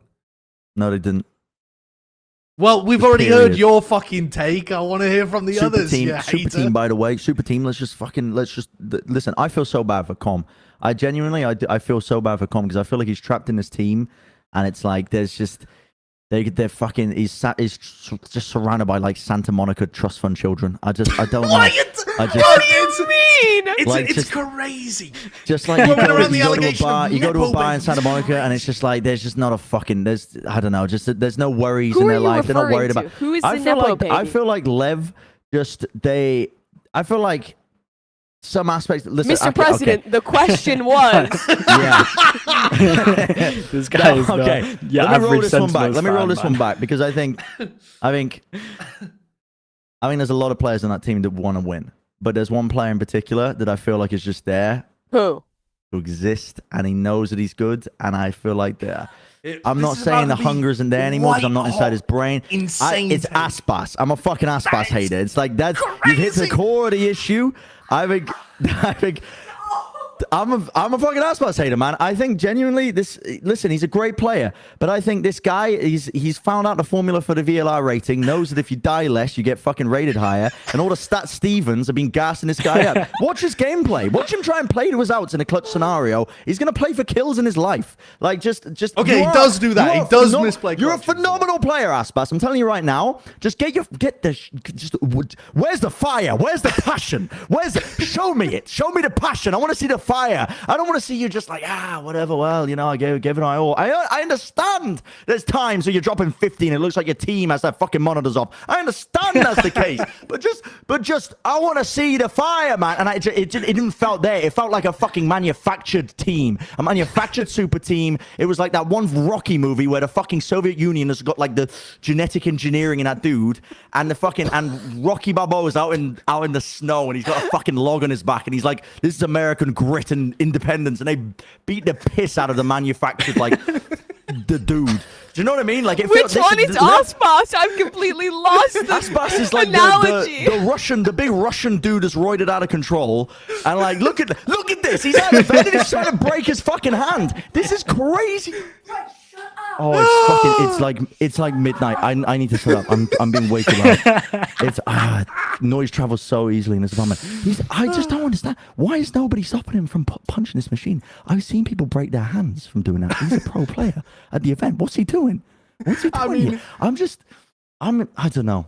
Okay. You got like 1,000 different things that you just rattled off. But I'm gonna go to the bathroom and I'll leave some space for everybody else to talk. You're not even gonna listen to the counter arguments. He's out. Let's just dropped it and left us to refute him where he will never listen to it. He's not going back and listening to this VOD. Okay, anyway. To try to take Bren's madness and saving it down, there were a lot of people in the community as well that had the same reactionary narrative after Aspas was performing well in terms of stats, but didn't convert it into wins here. And he is a more passive duelist player. He absolutely is. He is more cautious in terms of how he takes fights. He doesn't send it and try to play for his team to trade him. The other three top duelists, they do play like that. Kang fucking sends it, man. Zekken sends it like nobody's business. And Miniboo doesn't even care if he gets a kill. He's playing for the 4v5s to make space for the rest of his team. Aspas is different in terms of that. It would be wrong to deny it. But also, he does pound a lot when he plays that kind of style. To say that it's wrong or playing for stats, I think, is just to misunderstand that there are different ways of playing the entry. Yeah, I think it's like those 1% of rounds where like maybe he saves, where like maybe you should be hunting, that are creeping into the fact that he's not absolutely sending it. Because a lot of the time when he is sending it or like going, it's just more methodical of I'm safer to go here, but I'm still making a little bit of space instead of I'm getting to back a site and I know I'm getting traded. So I think it has like a good amount of thought behind it. And there is the 1% of rounds for sure where it is like slightly stat based, where it's like money wise you should be going for this. I think it is higher than 1%. I think you see those rounds once or twice a game, but I don't think it's the percentage point that is causing Leviatán to lose these games, is the thing. I wish sometimes they would have rounds where they would set him up in some set plays, because it is, I feel like, pretty rare that you see like set stuff where he's diving in, where they're going for these faster plays. That doesn't really happen because he is playing so passive, but I think the thing is that he's providing so much value in the mid to late rounds. The reason his stats are insane isn't just that he's saving every round and winning the 1v3 in defender spawn. It's he has a lot of these rounds where once the site is broken open, he's getting multi-kills. In the post plants, he's getting multi-kills and winning them rounds individually. And when he opts too, I think he is still providing value, even if he's doing it less than he used to. Do I wish he would take more risks and be a little bit more like Kung Kung sometimes? Yeah, but I don't think that that's the rounds that are off are enough to fully indict his play style. Yeah, I think going back to your original question of like their whole year and like them as a team, I think at their peak they delivered on the super team, but that peak was rare. That's basically it. They were inconsistent. There was a good amount of times where you saw their peak and you're like, oh, this is like the team we were promised. But whatever's making them consistent, something like during pracs or like being able to repeat that multiple chances, and maybe it's like them showing a lot of demos. I think everyone can have like their own take, and no one will really know unless they're like in the team what the actual issue is. But I think it's a super team that's just inconsistent. But their peak is that they're a top 3 team in their peak for sure. Like they can still win. Something I'm seeing like tournaments in the chat that I think is an interesting question. Should Aspas be playing Sentinel? Is that an insane thing to say? Because he likes taking them all. Yeah, like, or Control or something like that, where he's set up to have that like late round impact a little bit more. I don't know if it's that crazy to say that. Well, we've definitely seen a lot of very good duelist players turn into extraordinary Sentinel players. But Sure. Why would you try that with Aspas when he's the most consistent player the game has ever seen? I mean, we're talking he's overtaken Ye in terms of consistency because Ye had that drop-off, right? So he's just, look at any tournament the guy's played in, any tournament at any point, he's going to be in the top, I don't know, top 5 or whatever when you're looking at stats. And that doesn't just mean VLR rating, you little mustachioed motherfucker up there in the top right, top right Randy. Not just VLR rating that does prioritize you not dying. Also stuff like ACS. I can't tell you the amount of times I've watched Aspas in the clutch and thought I was watching a ranked player. You've been muted by Kurt for bad takes. I've been muted? No, I can hear him. I think, you've muted him. Oh, I've muted him. How has that happened? You can't hear me? Do I need to reconnect? No, I can hear you. It's Josh, definitely on your end. Josh did not want to hear you. You should That's reconnect. mad. Okay, I'm going to reconnect. That's crazy. I thought that didn't come through. That went through. She's worried about me. This is actually the presidential debate right now. From my point of view, his mic's been turned off. Well, I will say one thing when you fix it. There is like a little bit of tendencies that you're saying. Like he won't full stick a spike. Like there's multiple opportunities where he should be getting half, or he should be like sticking the spike, and he won't stick the spike, and maybe that becomes a little bit too telling as well. There are little things like that for sure. Like when I watch. But Brian, I feel like you're conflating a little bit those few rounds that are hard in with like every round ever that he plays. Because I think that those rounds stick out because they are egregious, but I think they're the exception, not the rule. No, he's a great player. Like this is why I'm so angry, because I just felt like he's like Messi playing in Florida. He's there for he's got a paycheck, and he knows as long as the numbers are high and he's always going to be consistent, there'll be another paycheck waiting for him. It felt like, I don't know. It's just I don't see the passion. I don't see the fire. I don't know how to keep saying this. It's intangible to me. But he's never been that, has he? He's always been the calm routine, lay back in the chair, trying like he's always been the guy that's actually very low key, even when he's been performing at his best. I do agree with Brennan the point of, again, I'm always going to bring up this EDG game. Like if they had that duelist on the EDG Abyss on attack, instead of searching mid, just one person to actually send it into the site, I think they win that game. So I do think there are certain things that Brennan is talking about that have a lot of weight behind it, but I also agree with Mimi that it is like the small percent. But I do think for the game they lost against EDG, it included that small percent because I want to see him make the space on A site or make the space on B site by sending it. I know he did it on B a lot, but I wanted to see it more A, and then I think they win that instead of searching middle with an op, no picks, and then they're stuck 40-second mark, and I got to see Tex run in and try and make some space. I also think that even though the 1% of rounds that you're talking about, whatever the number would actually be, a low percentage of rounds where you want to see him send it a bit more, actually his entrying style on other maps too. Like, for example, Bind, I think, is a really obvious example. When he entries down short, he jiggle peeks pocket and he jiggle peeks lamps repeatedly to try to bait good engagements for himself. Versus other raises who will send it with utility and then try to overwhelm the player that they end up meeting, you know, hoping that they got hit by the flash or just hoping to outskill them, something like that. And I think if you went and looked at a really large quantity of his games, you might be able to see a correlation between the slower way that he entries and advantages for the defenders being able to react to what's happening because of that time frame. He's literally taking like an extra 5 seconds to get through a choke point, but it's resulting in him getting the opening kill much more frequently than other people. It's a complex situation that you would like. You could write a fucking like he thesis doesn't on have the trust in his team to set him up. Yeah, I would agree with that. But also, dude, it kind of comes to another point too. This isn't really a super team. I didn't believe that when it was formed either. It's not like old FNATIC with Leo on the team. It's an America's like collection of very good players from all across the region. But who on this team can tell Aspas to send it and will pick up the pieces? Which coach did they have that can tell Aspas, the guy that's like been at the top of the leaderboards for everything that he's ever played and has won titles, like arguably an MVP candidate in some of the tournaments too? Who's going to say that to him? Like, there's Frost an would interpersonal absolutely dynamic. ego check him. I don't know whether Frost would. I think Frost would for a rookie. I don't think Frost would for a player as established as that. I think Frost would try to cozy up to Aspas and use it to give himself power to talk down to the others. I think that's how power dynamics like that work, mate. Yeah, that's why I think it was important that, like, I don't know. I think that it's a functional thing within the team too, that Irapada tried to adjust interpersonal dynamics as it went on. Anyway, it sounds like we've finished with this. Nobody's changed their mind. We've all just become more hardened into polarized positions. This is the divide of society, exemplified in one quick debate. All right. And also, I'll just say as well, listen, Brazil, I love you guys. I love Brazil. I'm not out here. I'm not out here to try and he make saw enemies. the first 10 Twitter ads come in and is reacting. Twitter's banned in Brazil right now. But even if it wasn't, like, listen, all I'm saying is, I love Brazil. I'll be coming to Brazil. You know, the Brazilian fans were the ones that were most harsh on Aspas. Like, I think they would agree with me. Harsh. I think they would agree with me. I genuinely think that a lot of them would agree with me. Yeah, Sassy tweeted this. Sassy doesn't agree with me. No, Sassy does not agree with you. But that's fine. He's entitled to his opinion, just like I'm entitled to mine.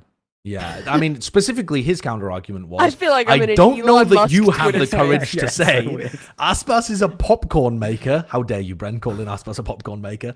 Talking about VLR's raiding, creating a dispute between the players on the 2022 Loud team when they all played an essential role in winning the World Championship. This is a reference, by the way, to the fact that the Brazilian fans were saying he wasn't even that important in winning in 2022, which is, that's like, crazy. insane. That's actually insanity. That's even further than Bren would go. I would not make that take. Now, I listen. Aspas has been instrumental in level winning. I'm not arguing that. I just think that there's been a few instances that I'm cherry picking to really hate on him, and I just think that I don't know. It's what you what want most more people from him. can. I want more. I want to. I mean, I'm not going to get the passion, but it just, I don't know. I want him to be in a team where like everyone's like, yeah, we want to win a fucking trophy, but it doesn't feel like I get that from Aspas. Maybe I'm completely wrong because I'm not inside his head. And I've never spoken to him. So I could be in fact, I'm probably very wrong. Listen, I'm just going to say it. A lot of what I'm saying is inflammatory and is made for just clicks and numbers. And you're all falling for it. And who's the real winner here? Maybe one day we'll be able to pay rent with Plat Chat, but we're getting there. I just need to do a few more of these. Thank you, Bren. Appreciate it. All right. Before we move on to another topic, though, I do also want to talk about the fact that I thought it was fucking disgusting the way that a lot of the community, the vocal, I hope it's a minority, but frankly, I'm not even sure, were responding to Mazzino, the allegations towards Mazzino of domestic abuse. Now, whether or not they're true, the fact that it got turned into a joke for the community, I think is abhorrent, because there are other people who have been victims of domestic abuse who are watching the games and in the same chats as you guys. And so posting stuff like in the comments every time Mazzino gets a 2K of domestic violence buff or whatever the fuck is just so fucking horrible to those kind of people. cut it the fuck out. If you're one of the people that was doing it, or if you see it in others and you realize that you don't want the community to go like that, then call it out in the chat. Say, stop saying shit like that, you fucking idiot. The other part to this too is that the owner of actually, I'm not sure if he's the owner or whether he's the CEO of Leviatán. I think his name's Fur. I'm not actually sure. I think he's the owner of it though. Were making a joke about it in terms of posting a thing of the Boston Uprising Widowmaker, because that was one of the things that was included in the allegations. Now, when you have something as serious as this, which is serious on both sides, right? Because Mazzino's disputing the fact of whether or not he was actually involved in physical abuse in this relationship, or whether it was just two very messy people psychologically abusing each other. There's a lot of tension there. And there's a lot of stuff that you have to be sensitive about. We have a community filled with young men, right? There's also a lot of young women and other folks too, NB folks, but a large amount of the community is young men. Young men do stupid shit a lot. There are going to be a lot of cases that come up like this over and over. There are going to be things like this that keep coming up. I'd written down the stats before, but listen, if you look them up yourself, you see that if you get any large collection of people together, there's going to be people who are really, really shitty. So it's important that when things like this come out, that you treat them with some level of seriousness and respect and not just turn them into a joke about things. So it's not necessarily even that it's like terrible in this instance because it's true, right? I don't know whether or not it's true. But what's terrible is that when you've been yourself like a victim of this and you see the chat just filling up with jokes about it, it feels like you're no longer connected to the people around you. So just try to make it a slightly better place for other people to be. You don't know what other people have been through. Shit, you've probably gone through some terrible shit as well. That if it was the running joke of the community, you wouldn't appreciate it, especially when it's as serious as that. Yeah, I think it's something like it's like 1 in 3 women and 1 in 4 men in America have like suffered some kind of domestic violence from a partner in their life, and to report that. And I mean, it's crazy that it's that high, but just don't make light of serious situations if we don't know if allegations are true or not. It's fucking gross. And I think Valorant has a overall fairly good and welcoming community. There's, I think, a lot more women and stuff that play this game than a lot, or at least that are involved in this esport than some other esports. And trying to make it not as insanely hyper toxic and horrible is it's a big thing to make people actually get to enjoy watching the fun video game. Yeah. Call it out if you see it, and no, I mean, I don't really have much more to add. I think you've hit the nail on the head. The general just trend, to rant a little. Yeah, the general trend I've seen of just it's like, I don't know. I think it's quite worrying, but it feels like there's not a lot of big, good role models right now in Valorant where people are watching and they are going to call out this behavior. But people, if they're not going to do it, and you think it's wrong inherently, which it is, some of the behavior that I've just seen across the board, you should be calling it out. Riot should be doing more too. I don't think that they should be let loose in that regard. But it starts as well with most of the player base thinking it's okay to make jokes like this, or just anything across the board, because it's worrying for me. I don't know. I look at it and I'm like, I understand we have a lot of young kids, but you can't normalize this kind of behavior and jokes to that extent. And I think that's the point, right? It's not that joking about things, it's not that having a laugh is bad and should be punished, but it normalizes that kind of bit. I don't want the scene to turn into sports where somebody's like beaten 5 wives that they've had previously and is still a quarterback for whatever team. Like, that is horrible in sports, to have like heroes that are genuinely reported and convicted shitty people, and they just keep getting cycled back in over and over again. I think we can aspire to be better, and that's the kind of thing that I would look for us to do. It's not as much about the joking, it's about the normalization. Yeah, exactly. And it's like, this is what games and esports is for. It's like entertainment, and it's like an escapism from all of the horrible shit that happens in life. So it's like when you have a constant reminder of all that stuff in chat, and it's like one of the reasons that I just mod so heavy as well in my chat. You do mod mega heavy, I just hate that crap. Like, it's just loads of people that don't know what they're talking about, just joking about shit or doing stuff that is gonna upset someone and it's pointless. It's like, dude, just enjoy the game. That's what we're here for. We all love the game. Let's all actually be positive instead of this negative crap. I think it's also like especially important because the audience of this game trends so young. Like there are so many like teenagers and young people and not to say it's only men, but there are a lot of young men who watch this game, and the more stuff like that is joked about and normalized and treated as just like, haha, what a funny little thing, the more that like that fucking brain worm gets into people's heads. And soon you're releasing bears in the middle of New York City, and you know you got a bad time. Yeah, and soon you become a candidate for the president with your brain worms. There's no excuse for that. I mean, this frontal lobe was developed a while ago for a lot of the audience in Valorant, because they're so young. It doesn't excuse it, but it's a reason for it. But listen, I fucked up a ton when I was younger as well. But the point is learning from it, putting yourself in other people's shoes when you see stuff like this being said, and not just going along with the hive mind, because there's nothing more cringe just going along with it. Do you know what I mean? Just to like not seem uncool by not laughing at something, or just I want esports to be a welcoming place. I don't want people to be turned away when they open up a Twitch chat. I don't want to show a VOD to a family member and then being like, oh, this is kind of strange, this is kind of weird. You want it to be, you want the entire space and scene to be welcoming and something that we're all proud of, I think. Yeah. Just try and live up to that. To move on to something a bit more positive, though, we are going to take a break now and come back to talk about some of the other teams that made it to playoffs. We'll talk about the Derke news as well. But as we take the break, a ton of you have still maintained your memberships on the channel after our co-stream in Shanghai. We've got 779 members, allegedly, although this ticker really doesn't update very well, so who knows what the hell the actual number is. But please consider supporting our show while we're going through the off-season by becoming a member. When we hit the next goal, we're going to add a few more emotes to the channel. And we also have a secret off-season stretch goal that's currently being worked on as well. I've seen behind the scenes, and it's pretty sick. Kurt's been hard at work. None of the rest of us have been doing any effort, but Kurt has. Shout out to Kurt. Mimi, it sounded like you were going through like some turbulence there. I threw my headset on the floor. Oh, perfect. I was like, Josh is doing a fucking ad read. Get this shit out of here. We just lost 100 members. Wait, no, please member. Yeah, the ticker just updated. We didn't actually lose 100. No, they just reacted to your ad read and all unsubscribed. Chad, this is so sad. Can we get 100 members back? Okay, so I'll be right back. I'm gonna go and get some water, and the rest of you in chat, chill out for a sec. When we come back, we'll be talking about Gen.G, DRX, G2, FNATIC, and what Derke's up to.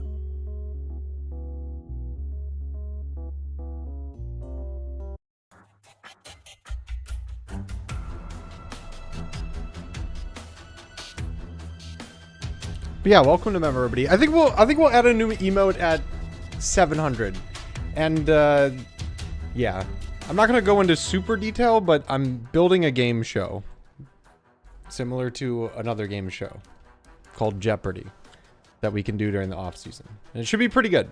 I'm learning how to program and stuff, so we'll do like we'll try to get some like community members involved. So I basically explained exactly what it is, but that will be like a stretch goal at like 1,000 members or something. We'll do like a couple episodes of that. Should be pretty fun. But it's going to take a while to finish, so take your time becoming members.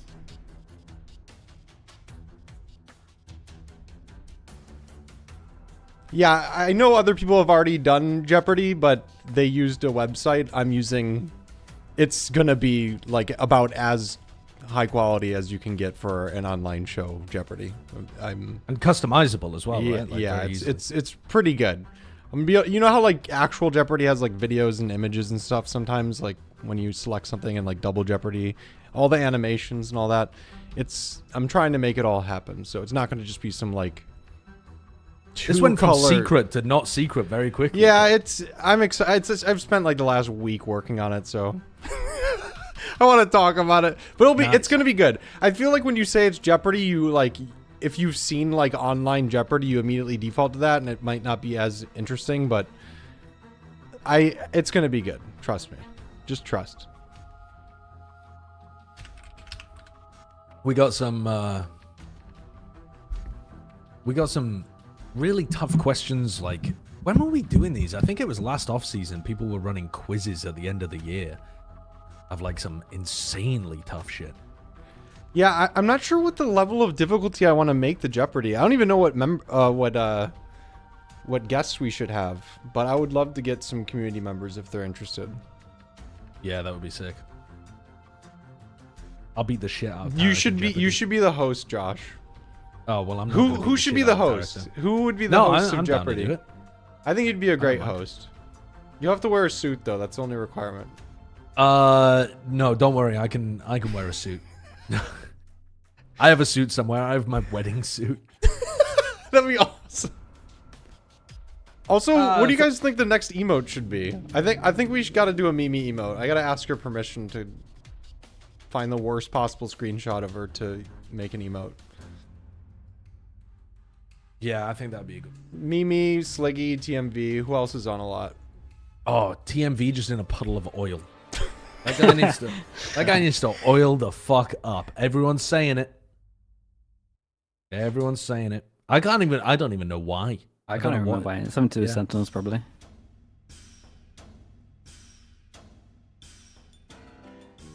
Appreciate everybody that's become a member just recently.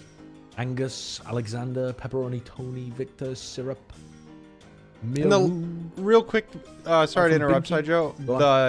I don't know if you mentioned, but we might make members only content as well. It's just hard to do additional content on top of the content we already do, but there may be members only content. There is members only content that we have already that you'll unlock by becoming a member. A secret episode and a Sideshow drip video that you might want to watch, but oh yeah. Yeah. Look out for that stuff. Incredible. All right, let's get back into things then, shall we? So, coming out of the back of the break, I don't want to talk about this for too long because it invites the brain rot. But I did want to pick your brains while you're here, Sliggy, and while the rest of us are thinking about it. They announced the 2025 format. Now, last year, not quite 12 months ago, but maybe like 10 months ago or something, we were talking extensively about format stuff. This 2025 format, to just run through it super quick, is almost the same as this year, but with more breaks between things.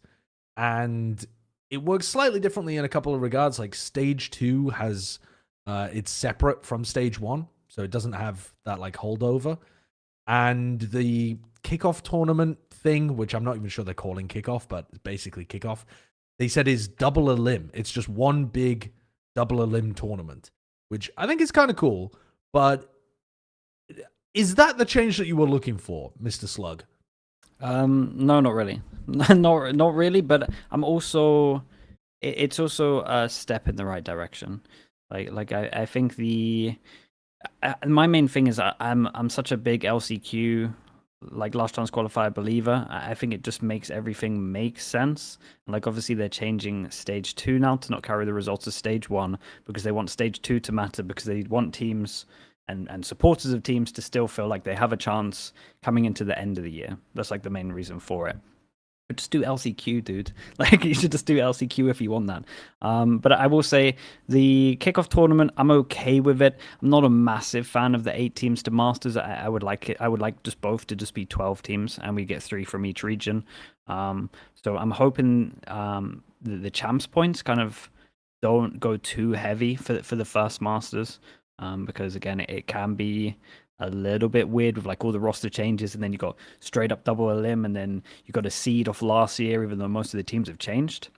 So like the first kind of 2 months are a little bit weird in terms of that. But overall, actual changes, I like it.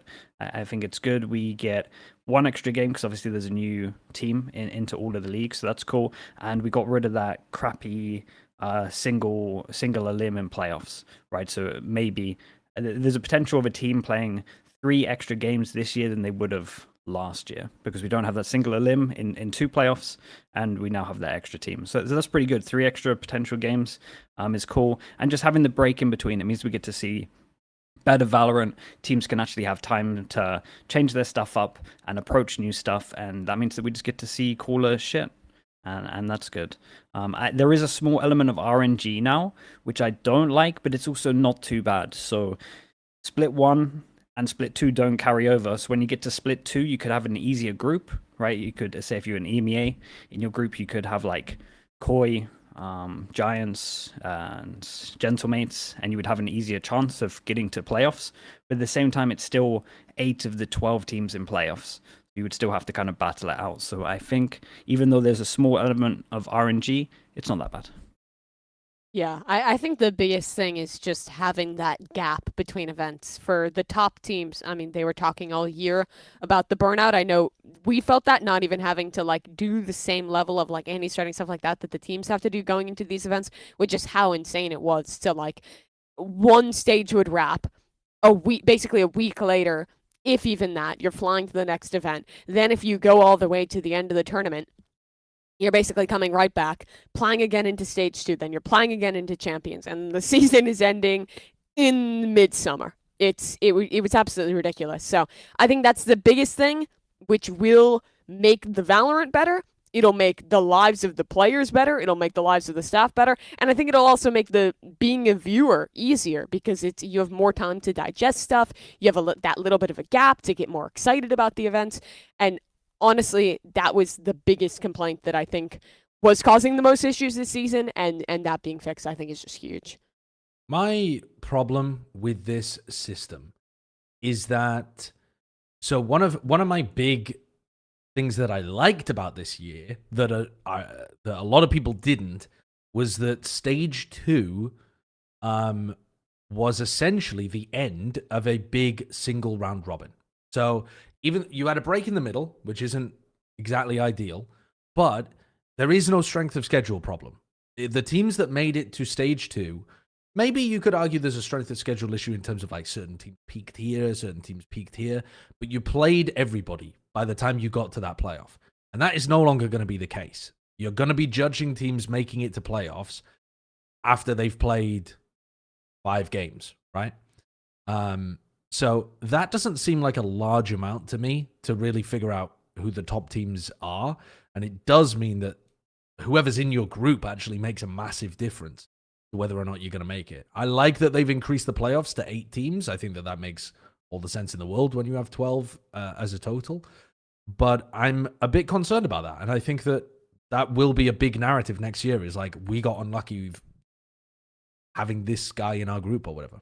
I will say as well, though, it's 2 teams for champ points now as well. That's also a big change up. So it's like, even though you could have had an easier group in stage 2, which again I think is a little bit busted, you then go into 8 group double elim and you have to get top 2.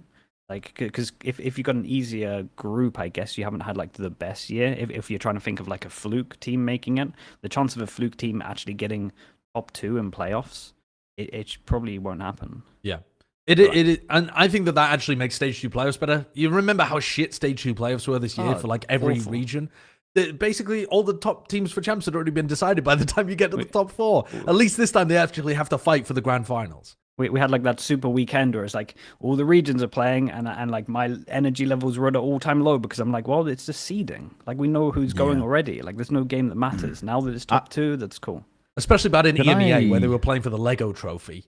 At least everyone else was playing for a good trophy. No one even wanted it. They're like, you have it, you have it. I want to get a feeler for everybody here, because for me, my dream format is just, instead of running these like round robins where it's very difficult to even fit in seed teams properly, what I would love to see is just more tournaments.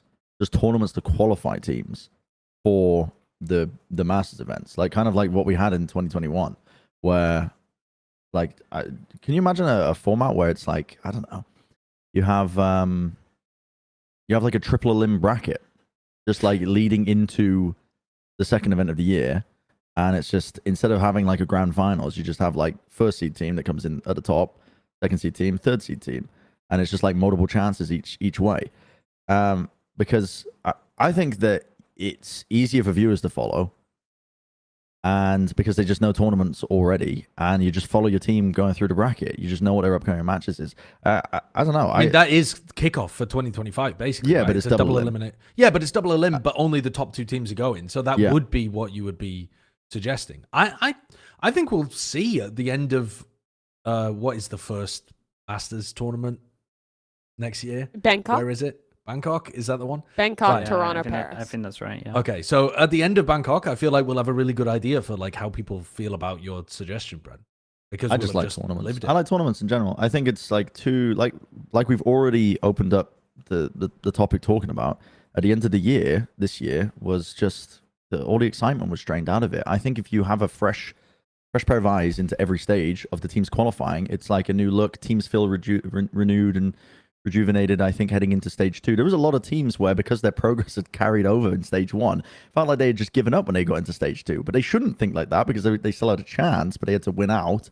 I think having that clear cutoff and turning point where teams are like, actually, this is a fresh start. Stage 1 was stage 1. Sure, there's some like champ points that are maybe accruing in the background so that you have a team or two in this case like qualifying. But I think following teams through tournaments is what we know through esports, and it is simple. It's exciting throughout the entire way. You can follow when teams get eliminated, and I think you can build it in a way. The reason I suggested triple elim was just because there's also like the idea that because it's a partnership. Yeah, I know that's a very odd concept, but CS does some level of that in their tournaments. I think Blast does it. And the reason I suggested it is because it just guarantees a certain minimum amount of games for even the very worst teams. But I don't want to see the worst teams play, and I don't think anybody else does either. All the conversation topic about like teams not playing enough was purely like a symptom, I think, of the fact that some of the most clouted teams were the worst. Thieves.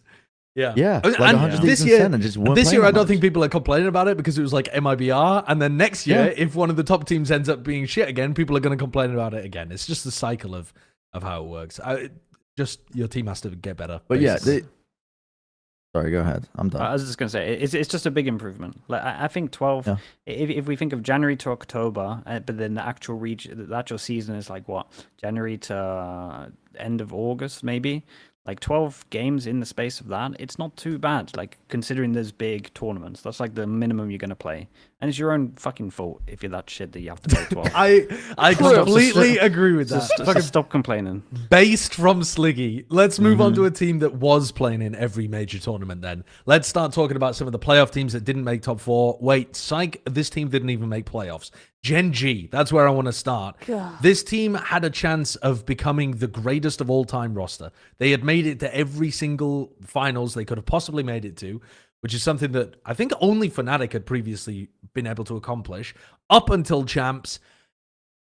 And if they'd done well at Champs, if they'd even made top 3 at Champs when they were the favorites, then I think they would have actually been able to claim this title.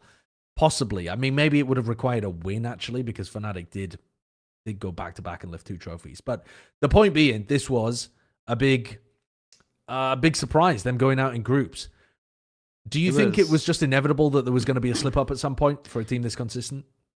I don't know. I mean, honestly, I didn't really see it coming. I thought they looked so consistent, and I hadn't really seen them like waver too much. I just thought that when they were playing like their own league in Pacific, I thought they were just like taking their foot off the pedal slightly.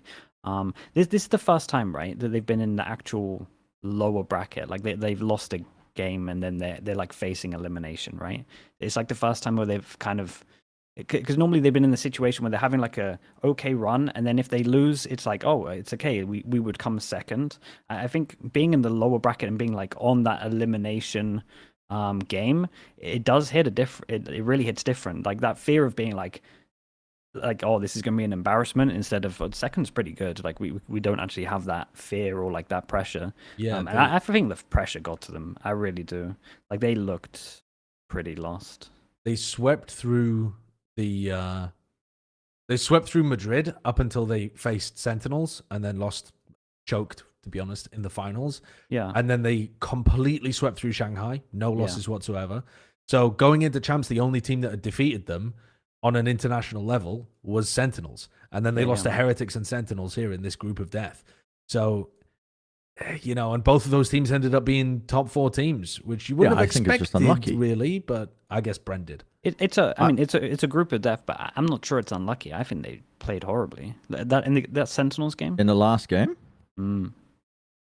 I think so. It's so long ago, I can't even remember. Yeah, I mean, they were getting cooked. They lost every bonus round in this series. But I thought that they played kind of badly in this tournament overall. I think that Gen.G didn't really have those like massive moments from players that you were expecting to have huge moments.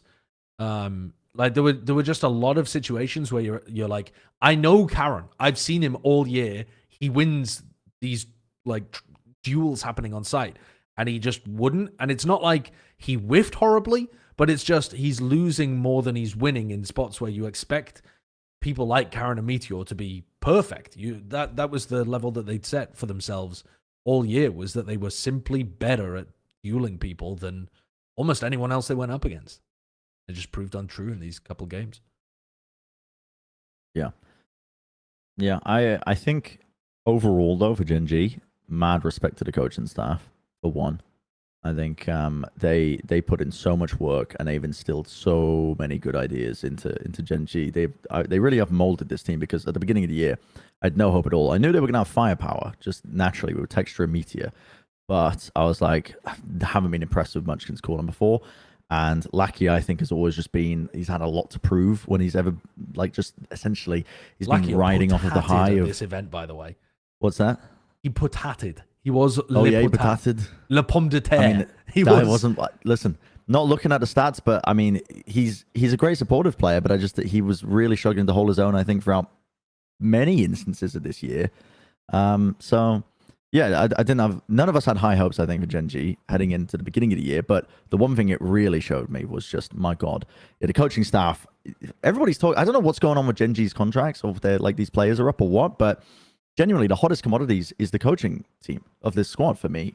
If you're trying to build a squad and a team, because they had such a great read in terms of how Valorant was meant to be played this year. What we were talking about earlier with all the strengths of EDG, and I highlighted the similarities to Munchkin taking all of these risks. It was that, and on top of very good ideas in terms of the pistol round, very good ideas of, like, you could tell it had been drilled into this squad of thinking about, like, expected outcomes, but always getting, like, 2 layers ahead of it. For example, like, oh, there's a showstopper on the opposite side. We're going to adjust our default, so we're holding a knife for the common path for it. So if they try and go for a fast play up the rip, we can knife them immediately. We're going to hold that for 10 seconds, and we're going to go into this idea. If it doesn't happen, we're going to pivot into this. They were such a great team to watch over the course of the year, because you could tell that they were just always thinking about all the different paths that they could possibly take to a winning round. I feel like this team was like the pinnacle of like finding the exact right risks to take and balancing when they did that. Like the amount of rounds like someone like a Meteor, like a Texture would like make the play and find success with it was incredible. I think especially at Shanghai, I did such a good job at that. But while they were willing to take those risks, I think what made them different than maybe like a team like Leviatán or something is it like when they went back to playing like the very structured base play, they looked great there. Like the mid-rounding on the attack side is where they really started to impress me, because I was in the same boat where I had super low stocks about this team and Munchkin being able to be an IGL who could thrive in those positions, but I really think they proved that wrong. And on their defense too, I mean, it was like the same stuff with EDG where it's like taking the right moments to re-clear, to contact up, to find those moments in the rounds to just like take away space without showing too much of your hands. It was really incredible, especially at their peak in Shanghai. Yeah. The wild thing though about this team, we're talking about all of the positives that came from this year and how great they were prior. This team may not end up sticking around though as well. All of their contracts are set to expire at the end of this year, apart from Karen's. Yeah.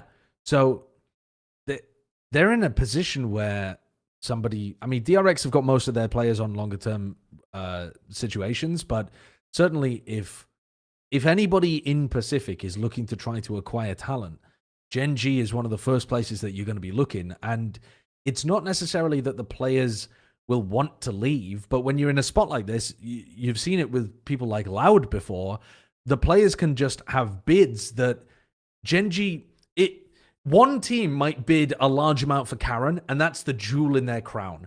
But if everybody is doing that, another team is bidding for Texture as the jewel in their crown, suddenly Gen.G has to try to match all of these different offers coming in, and it can just be impossible for them to put up the kind of cash to keep the roster together. Do you think that this is going to be a team that we even see for next year? What's your feel? I didn't even know about the roster. I didn't even know about their contracts ending. That's pretty interesting. Because yeah, it will be like what you said. It's gonna be a nightmare to beat Gen.G. They have to get the wallet out. Yeah. I think we'll see at least a core then. Like I would imagine. The problem with this stuff is all it takes is just that one person to like accept something, and then it all just crumbles apart. Yeah. Probably similar to how EG was, but I don't think they're the best example of it. But I think. I reckon we'll see a core. I reckon we'll get 4, and probably the coaches. But yeah, I could see a couple of the players getting poached. But I don't know what team is going to go out of their way. Yeah, The who in thing that Pacific is scares going to me- have the fat cash to like shell out and buy Bleed? something? Are we going to get like Bleed Munchkin? Yeah, Bleed could do it. Bleed Like, Texture? I would be tempted. From but global esports to Gen.G back to Bleed. this is their last year, right? Where if you win, you stay in the league. Like this is where you go in all in. So something like that. It's probably a smart move. Like if Yeah. you're going to The trouble spend is, money, it's time. I think most of these players have also experienced what it's like being on a team without too much direction, with good coaches. And now that they've experienced that, you can't really go back. I'm afraid, because it's if you have a lot of respect for how much work that they've put in and instilled into you, which I'm judging all of this based off of press conferences. Basically, after listening to the Gen.G players themselves talk about, oh, what was so like, what made you so good in this map, blah blah blah, whatever, and it's always highlighting HSK or Solo, in terms of the amount that they've helped them. When you have that much respect for your coaches, I think it's a hard ask. Like if Gen.G genuinely, I think the move for them is to drop the bag and make sure that your coaches don't leave, because they've already got the respect of the players, and the players are not going to want to go to a team without a vision if they are hungry to win still, unless they just want to, get a fat salary somewhere. But I just don't think that's a good way to win titles. Yeah, of course, that's the other thing. If you know that a team is a good chance to win, then they don't have to offer you as much money. If you've got an offer from Bleed that's 1.5x your current salary, you might actually decline that in order to stay with a team that you actually think is going to be more winning. So it's not necessarily the case that these things always tear rosters apart, but certainly it does tend to more when, like in the Loud example, when Sen are trying to buy up a super team on the other side, then that becomes more enticing for people like Sassy or Pancada because they think they can win there as well. Now, that ended up being a big error for the first year, but kind of worked out in the long term. Let's move on to another team, though, because DRX, I guess they're possibly one of the candidates to buy up Gen.G players, but I just don't think they're going to go in that direction because they've been hard focused on rookie talent. And I guess my question is, does their performance at this event, the classic DRX 5th, 6th kind of performance, does that justify the fact that they went for the rebuild? Do you actually feel like this is a roster that's going to get better over time, whereas the previous one wouldn't have? This to me feels like, in a way, like the anti-Paper X. Paper X found like the same performance, and it was like they lost close games, whatever, but it doesn't feel like they have that upward trajectory. DRX they beat FNATIC in the group stage. They completely owned a Trace that had looked really good earlier in this tournament, and then played that close series against Heretics as well and looked on the up and up. I think in terms of the structure of this team, I think that Mako proved that he can actually be an IGL and lead a team to victory. I think their calling looked really solid throughout their run here, and well, it wasn't quite as insane from him. It didn't look like it totally tanked his individual performance. The rookie players had great moments. I think there was a lot of memorable stuff from Bang, from Bane, and Foxy as well. For the first time, it felt like I actually looked comfortable on one of these big stages. And for me, I feel like the vibe is an upward trajectory for this team. It seems like a lot of this talent still has room to develop and get better. And whereas the last team was stagnant and doing a lot of the same things, making a lot of the same mistakes, this is a squad that I think we saw grow throughout the duration of Champions. And if they can keep all this talent, which I think they're probably going to be able to, I think that they have potential to continue that into next year. I think the team has like a similar vibe to Heretics, right? Where it feels like it's built for a multi-year. And if this is your first year and you're matching what the other team did, it at least beat my expectations of what I was expecting when I was watching them like the first 2 months when they were changing around players, or even like the first 4 months, to be honest. I felt like the step up coming into champs, and champs was really impressive. And their abyss was legit, man. Their abyss was like one of the best abysses we have. I think on the other hand, like some of their maps, like Icebox, I kind of question. They look lost on Icebox. I think they should have stuck with the Clove. That's when they were looking good. But I think overall, the team should be pretty happy with themselves. It was a classic DRX, but it's like I said, it's built for multi-years. I'm pretty sure. Yeah. And this is a great first step. Yeah, also, I'm not as convinced. Oh, really? Why not? Yeah, because I feel like the players I think they found one excellent talent out of the multiple players that they've been really trying to push. I think Flashback for sure. Okay. Because I think Bane looked like he was performing really well during their run when they had Stacks on the team. Since Stacks has left, I haven't really felt like Bane's been that impactful of a player. I disagree hard. Do you? I think his supportive util is like one of the best in terms of initiator plays. I was mad impressed with him. I think the big thing that owned this squad was just the inexperience, but that's something you solve by getting more experience by playing tournaments like this. Okay, but also one of the big inexperienced players that keeps doing that kind of stuff is Foxy9, who's had like the most time out of any of them. He's not even a bloody rookie. Yes, he's been in and out all last year. They were giving him in and out and taken out for the high pressure matches where he could have built up the experience. And then they ran him all this year, and he hasn't been. Yeah, they ran him all this year. This is essentially his fresh start, I think. And he didn't have a great year. But he had like a actual change from duelist to Sentinel as well. So I think I would treat it as his first year. He got wrecked last year. Yeah, of course he got wrecked last year. But also this, okay, you're making the comparison to Heretics. The player quality, I think, is dramatically different. Yeah. Like, are you taking Foxy9 or Gen.G? Like, but that's a straw man. No, it's not a straw man because these players came in from tier 2. Right? Sure. You still have access to a large tier 2 pool, even though it's not EMEA tier 2. You could go out and find talents to continue doing your rebuild if you wanted to. I think that I don't know. I feel like they found the players that performed the best at champs were Flashback and the other two players that have been on the team forever and we know are incredible. Like Buzz was absolutely amazing. Mako grew into the IGLing role and still managed to put on really solid performances. It's not the Mako of old where he's like best controller in the world or whatever, but really, really solid stuff. And I feel like there is still room to explore what's going on with this team rather than just running it back again. I don't feel like this is a squad that's going to... Are they going to ever make a top 3 with this team like the previous roster did? I don't feel confident about with a core. With a core, like if they chopped and changed like one player. Oh, if they continue to iterate. But my point was with this, like if they just keep exactly the same team. I felt like the question was more of like, if we're asking, did they justify the rebuild? I think the answer is clearly yes, because we're actually talking about having the potential to go back and make another top 3.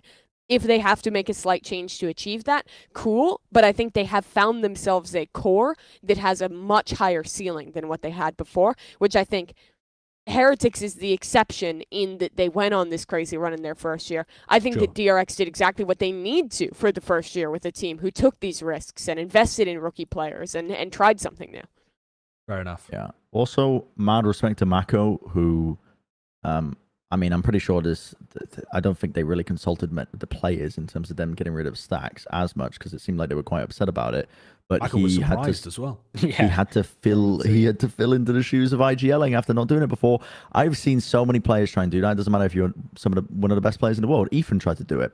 Guess what? Incredibly fucking hard because your individual game sense and your understanding of timings, everything else, you're relying on the communication of the rest of your team. You have to, build this picture and paint this picture in your head of the way a round is going at a given time. And calling your team is a completely different skill set. And it took him a while. It took Mako a while, but he was thrusted into this position. And guess what? At the end, I don't think he faltered. I think he actually started to come into his own, and you started to see, holy shit, DRX have different looks other than just kind of this stagnation that they used to get into in mid-round scenarios where they were forced to like adapt and make a good decision. They were making good adaptations across and around the map. They were inserting players into deep spots. They were re-hitting, re-exploring. They were feigning. Yeah. They were missing layers to it. It wasn't great, but the signs of life that I saw from this squad, I think the potential is right up there compared to the old DRX that we saw, which is crazy because I was criticizing DRX so much when they got rid of like Zest and RB all the way back as well, and couldn't really see the vision with it because I thought that they, Zest at least was one of the best players on that squad for the longest time. Yeah, I mean, maybe all they needed was the IGL swap up, though. You know what I mean? Like, yeah, that's what I mean. True. Maybe it was just the IGL swap up, right? Anyway, let's move on a little bit. I want to keep things going so that Sliggy can return to Ascension. He needs to get back to the grind again. Back to the grind, yeah. Non-stop. Yeah. You're your 1 day outside for the year. Yeah, and that didn't go great anyway, so. Okay, so moving on to G2. G2 were one of those teams that I think a lot of people were expecting to go deep. I thought that they'd be really good at this tournament. And best Ascension team in the world. No qualms with that statement whatsoever.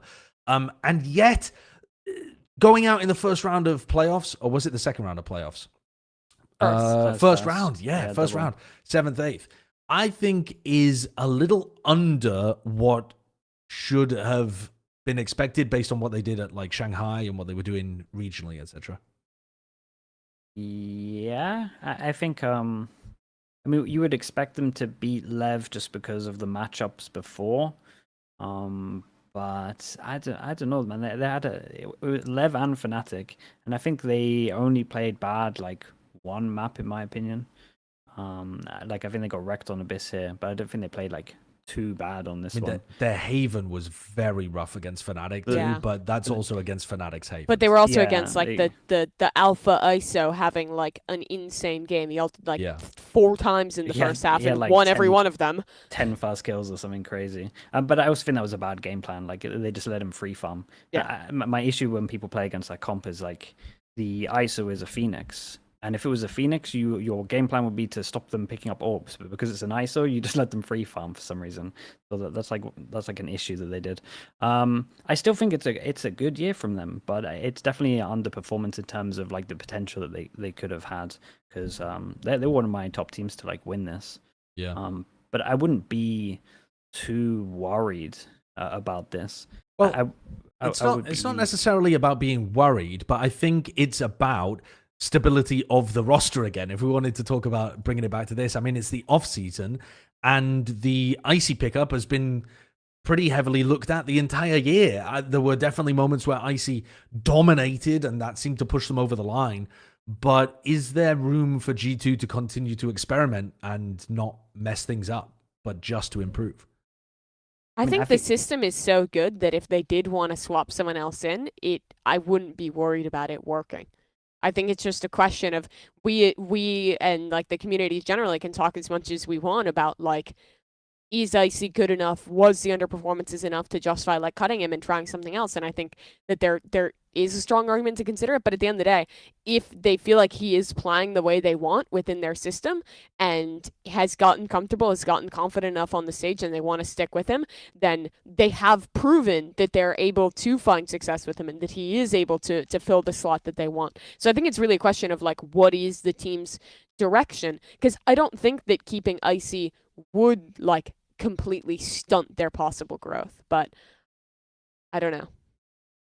I can see them making a change just purely because it's their last year, and if they don't get to champs, then they're out of the VCT. So I could be like, even though I strongly believe he proved himself, I would be happy as a coach, like keeping the whole of that team together and be like, yeah, we're going to get to champs easy. But I do think when you look at some of the people that are on the market, especially recently, you've at least got to do a head-to-head and be like, well, Derke is pretty tempting. Like people like that are pretty tempting. And there will be other duelists that player too. Mm-hmm. Like he's not exactly, you're not picking up a crack duelist. Yeah, you're not picking up just some guy who hasn't played it. You're literally picking up a guy who's played in one of the most structured teams before. Okay, let's transition to talking about Derke, if you don't mind, Kurt. We'll skip ahead to that, and then we'll loop back to FNATIC as our final topic.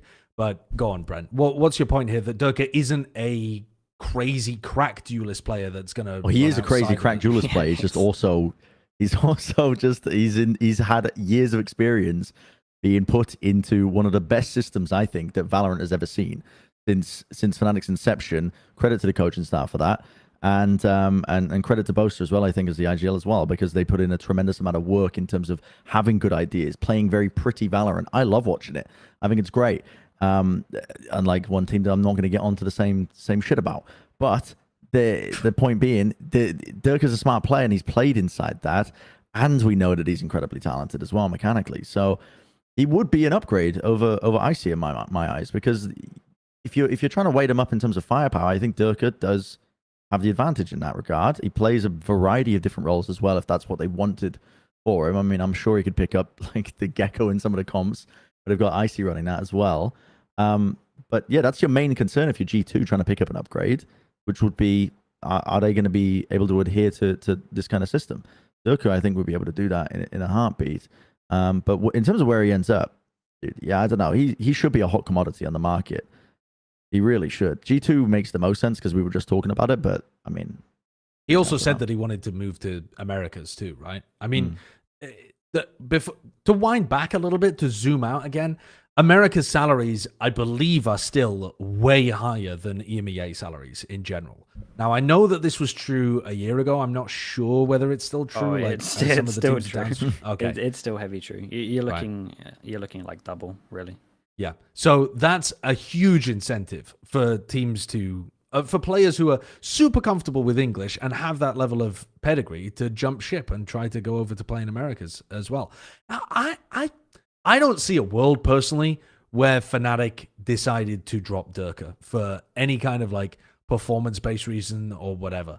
That I don't think that makes sense. Now, I know that people have been like reading between the lines of the announcements and stuff and indicating that like the community seems to believe that it was FNATIC's decision rather than Derke's, but I just don't get it. I feel like allowing Derke to play the like open market and look for offers makes sense if it was Derke's decision. I don't understand it if it was FNATIC's. It feels like it was like a decision that was made within like the first 3 months of the year, and then they just ignored everything else that happened and was like, well, it doesn't matter that he's back performing to the highest level again. We're still going ahead with it. Wasn't it only like kickoff? Was it even stage 1 underperformance too? It wasn't as high as Right. like stage 2 onwards. So that's like the only thing I can think of really, unless you feel like you need a big change up. And again, there's a lot of good tier 2 duelists, not proven to the level. But I still think it's I still think it's a mistake. I would love to run it back with Leo coming back in and be like, this was what we did with Hero. That's pretty cool. That's pretty impressive. Let's get the old ball back together and see what we can do again. I think it would be a shame that we don't get to see it, really. One of the bonkers things about Derke though is that his his contract doesn't even expire this year. So it's not like it's not like they were forced to make him a free agent and see if he wanted to return to the team. The only players that have their contracts ending this year are Hero, Doma, and Mini. And Mini's not even a player, and Hero's just announced that he's left the team as well.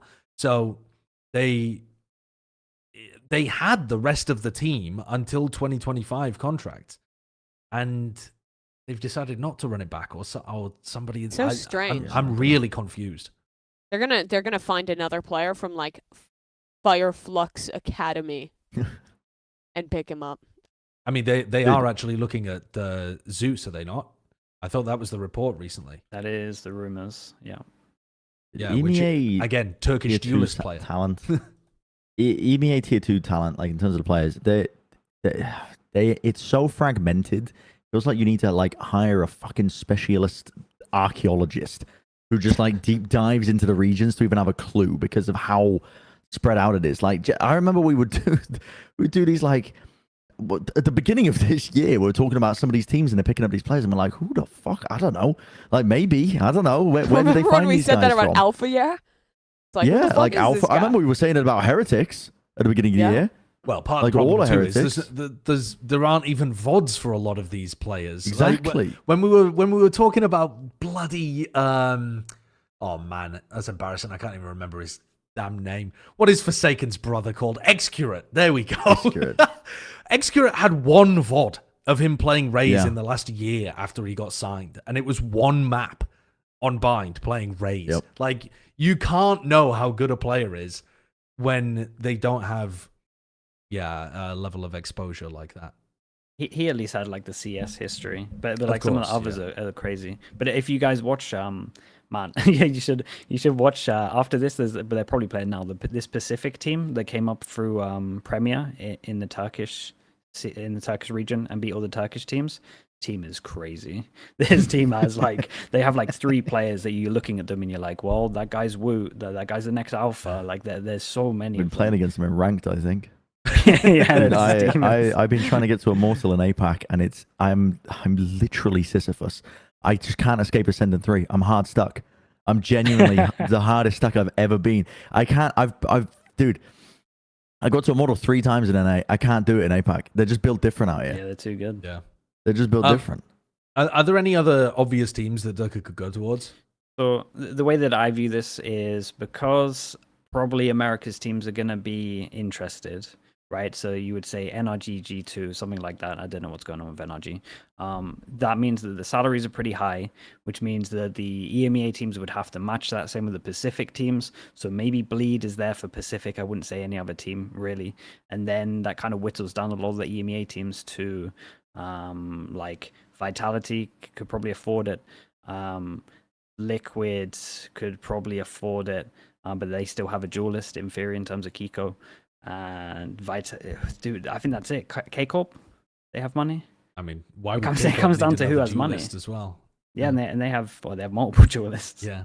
So yeah, it's weird. It's a little bit limited. I you don't think know if I like missed a team. Do you think there's any scenario in which Derke just ends up back with FNATIC? Like checks out the market, realizes there's not a team there that actually has a better chance of winning a trophy, and comes back.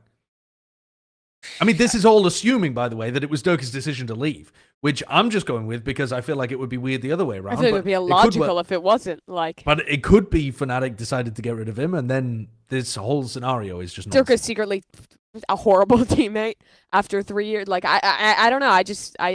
I don't see why they would. Yeah, I think as well it would be too expensive.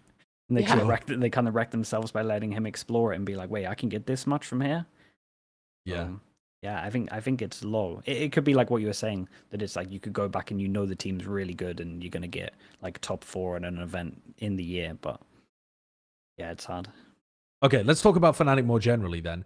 So Hero's been released. This is like breaking news as we recording this. And FNATIC's overall performance at Champions was not really what you were looking for, I suppose, coming out of a really, really strong stage 2.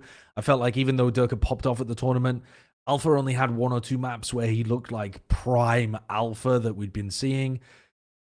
It's expected from Hero that he wouldn't play as well as he did in the international leagues, but like Hero was phenomenal when he was playing in EMEA. Didn't quite bring that to Champs, though obviously understandable. One of my issues when I'm watching this, and Chronicle was a fucking god, by the way, throughout this whole tournament. So they had 2 god players, but the rest of the team.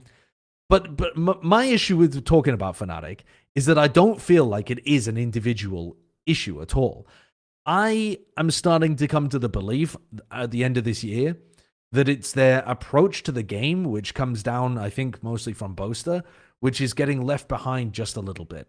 Of this like slower paced game of trying to control every element.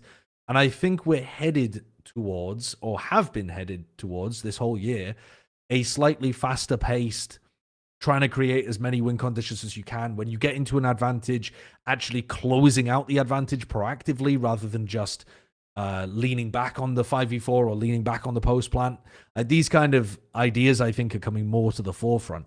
And it started at the beginning of this year with the success of teams like KC and Heretics playing a super high tempo style, but I think it's continued in that direction too. And I think it's somewhere that FNATIC are not quite keeping up to the global meta, in my opinion. I think, I think the best way of like tying in how I feel about it is probably talking about like Lotus and Haven as a comparison, where it's like their Lotus is pretty much standard now and essentially has been worked out. And if you looked at the win rate from Lotus last year to this year, it's completely the opposite. They only got beaten by Loud right last year, and this year it was more like a 50% win rate because everyone had kind of worked it out. And I think that is some of the issues. Like teams had worked out and studied and understand how they like to play some of these maps, especially when it comes to Lotus, and they didn't have like that map that they were just reliant to just beat everyone on. They didn't have that one good map that they just knew like this is our strong suit. This is for sure just a set win. Apart from maybe Haven. I mean, Haven was that, I think. And then Haven is because they kind of changed it up and people didn't know how to play against it. Again, the ISO is a Phoenix. You just stop it from getting orbs, but no one like plays against that properly, and it is like super strong what they do with a lot of the ults. So I think like the mix up and the change up they did is like that's the best example I can give, like their Lotus of some of the maps it's just a little bit stale and teams have caught on. It's more just like the other teams have worked out how to play against it. And I do think a big like losing Leo, even though Hero did unbelievably well, like you said, in like the EMEA season, it's still a giant hit. That guy's one of the best in the world. So I don't think they should be crazy disappointed with what they did. But yeah, I'm worried now, obviously, with the Derke changes. I think their identity of like being the really structured team this year, I'm not going to say it was never a worse time to do it, but it's quite difficult to do that. I think when you have literally very little time in a year to build up maps to a high level. Like I stand by like I haven't really said this opinion much, but I think some people are also saying it, which is that the level of play I think is low overall. And what I mean by that is like I think it's been good in terms of what the way that the game has evolved and teams are thinking about, like you said, Josh, trying to create as many win cons as possible and being super active and trying to like be proactive in the moment on your defense or whatever, like cooking up little plays with util. I think teams have been really good and gotten really good at that out of necessity because you can't have as fleshed out as a map pool as you could have had in previous years, in prior years. I think it's just gotten weaker as a result because there's just no time to fucking do it. And especially when they change the maps up, I think this will get solved next year when teams will be less burnt out. They'll have more time to themselves. And I think also, this is one thing that we haven't talked about, which is Vice coming in, by the way. But Vice, I think, is going to be, if she doesn't get changes, a must pick for a lot of teams because she gives you mid-round information and she can slow the game down a lot and you can still be proactive with her and every single part of her kit is good. So she kind of fulfills in this niche for teams where they're going to be able to get constant mid-round information, which has been lacking for some people. And also, I think she's just going to slow the game down a lot as well for teams because you can only really run her with double Sentinel. But yeah, because she fills in that initiated gap as well. Anyway, the point I'm getting at is that next year, I think this playstyle will look a bit better. Maybe. I don't know. I think that this like end of this year when they started playing these new comps, when they were experimenting with the ISO and they were trying to change things up, this is when I had the most faith that FNATIC would kind of reinvent themselves a little bit and get a little bit more with the times. But like you're bringing up, Josh, I think the biggest thing is that their style is a lot more risk adverse than some of the other top teams we're seeing right now that are more willing to kind of press their advantages, try and convert things, and not kind of back themselves into a position where a play is being made into them, and that'll oftentimes go wrong. But I don't know if that's going to change. And I think the biggest question is like what you're bringing up, Bren, like, is the meta going to be something that works for that in the future? I think the biggest strength, though, of the way they play is that if they do lose Derke, they are an incredibly well-proven talent development team, and the system works incredibly well to bring new young players in and look at them and watch them thrive. Alpha Year came in when he was a new player, looks like a superstar. I mean, Hero coming in as a substitute, coming out looking honestly pretty excellent throughout his time at FNATIC. So I think that, well, we can critique their style as struggling to beat the absolute top echelon, best of the best in the world. It is still good enough to beat a lot of the teams, and that difference comes down to that like 1%, those little differences. And if they are going to have to make roster moves, I honestly don't want to see them massively shift their style, because I think it just works so well in building up the base, building up the system that then you can kind of work on later in the year. Yeah, and I think that's a really important piece of context, is that FNATIC still had a really good year this year. Yeah. If you had memory wiped yourself and you didn't remember that they were the greatest roster of all time, you would still be really pleasantly surprised with what a wonderful year they've had. You know, yes, they didn't have super strong performances at the global events, but they am I misremembering? Didn't they win stage 1 and stage 2? Stage 1. I don't think they won stage 1.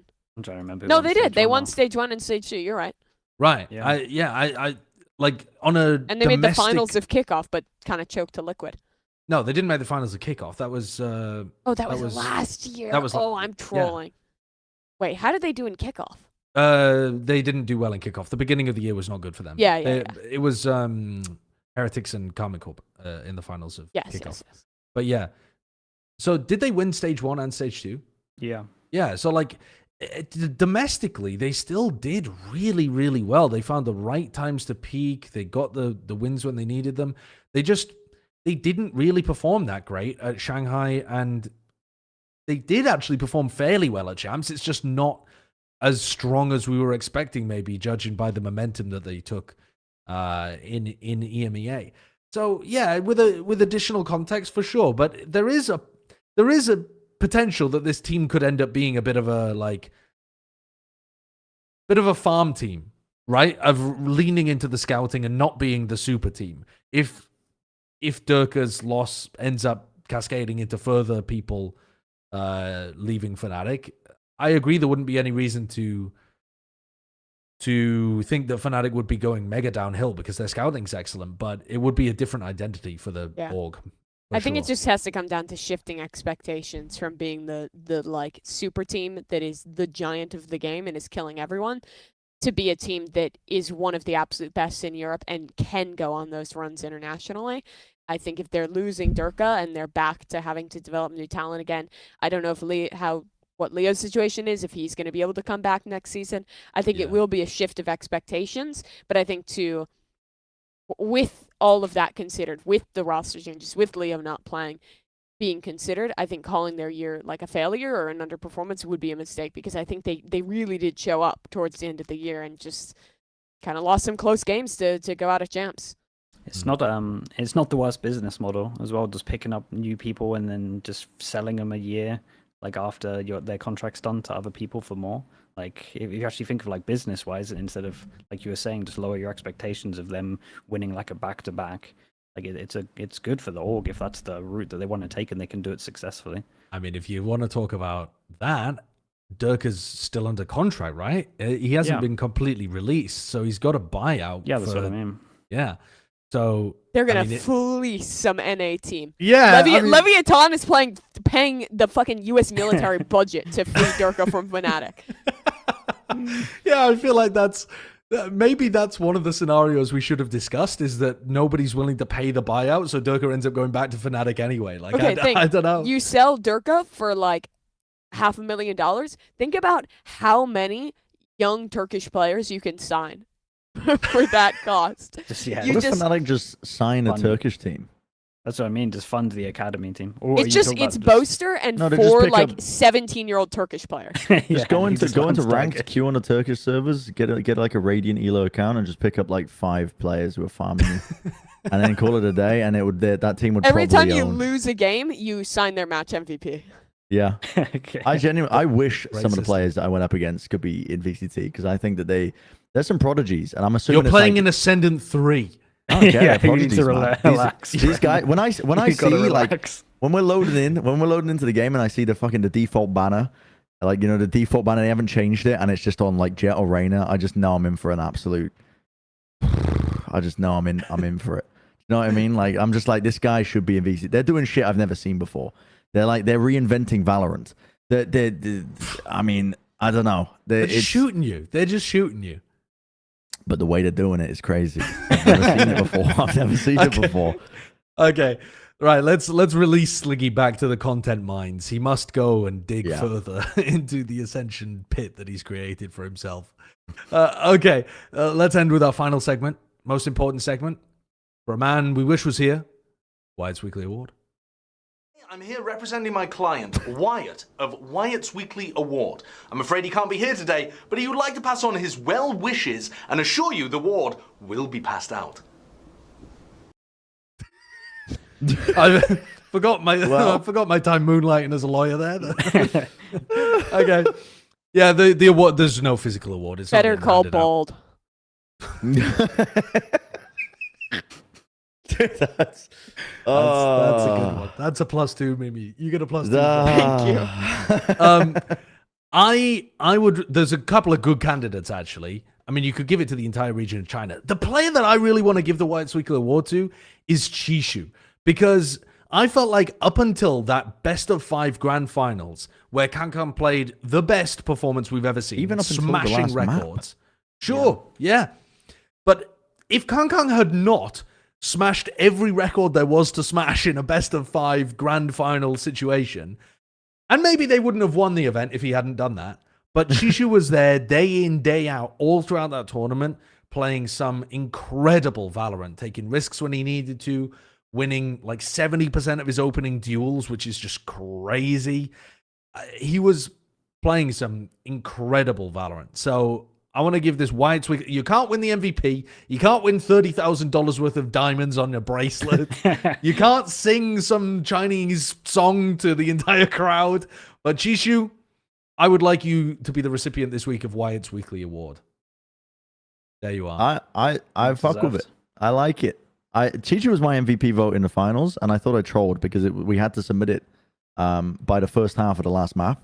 Yeah. And then Kang just went nuts, and I was like, oh, like I mean, you could have given it to Chishu and he would have gotten away with it, I think, because listen, over the course of that entire series, he popped off, but the recency bias goes crazy. The Kang 4-piece of the Guardian goes crazy. I mean, recency bias you're saying, but he also had literally the best single match performance that any player has had ever, which is ridiculous. And on map top of that, 4 of that series, I voted Chishu my MVP, and then we went to map 5, and Kung farmed the first half, and I'm like, I've got to change it. Yeah, you had to. But also that Kang didn't just do that in the grand finals. He also did it in the game against Leviatán. Yeah. If you look at the stats of Kang playing against Lev, I think he got 20 first kills, 10 first deaths. I mean, look at that! Like that's ridiculous.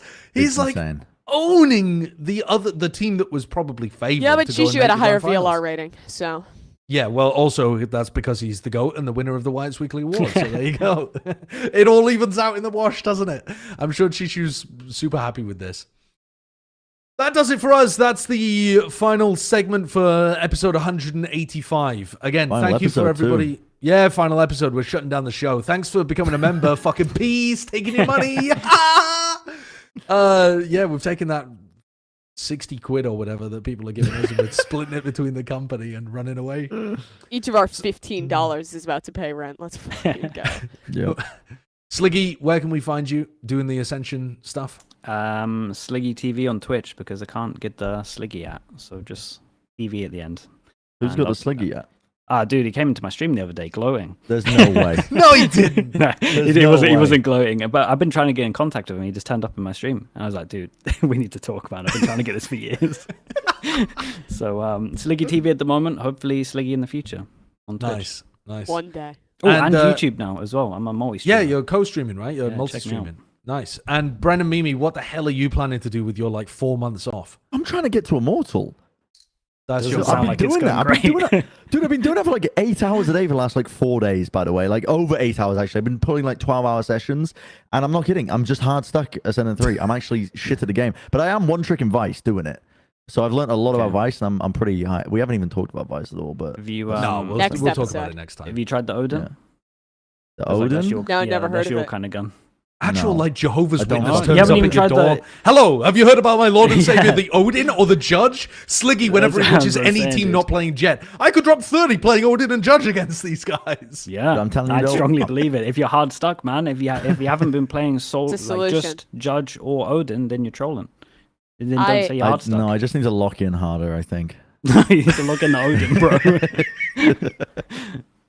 I'm a working man. I moved right before we flew out to Champions, and nothing is unpacked, so my house is just chaos. So I'm just a working man. Assembling IKEA furniture. I had to refloor the part of the basement because it flooded day one. It's sick. Nice. So yeah, incredible. Not working. Nice. Well, okay. I'm going to bed. Yep, that's us. Thank you. Subscribe to the channel. We'll see you next time for episode 186, where we'll talk about Vice and other roster moves. Bye-bye. Bye.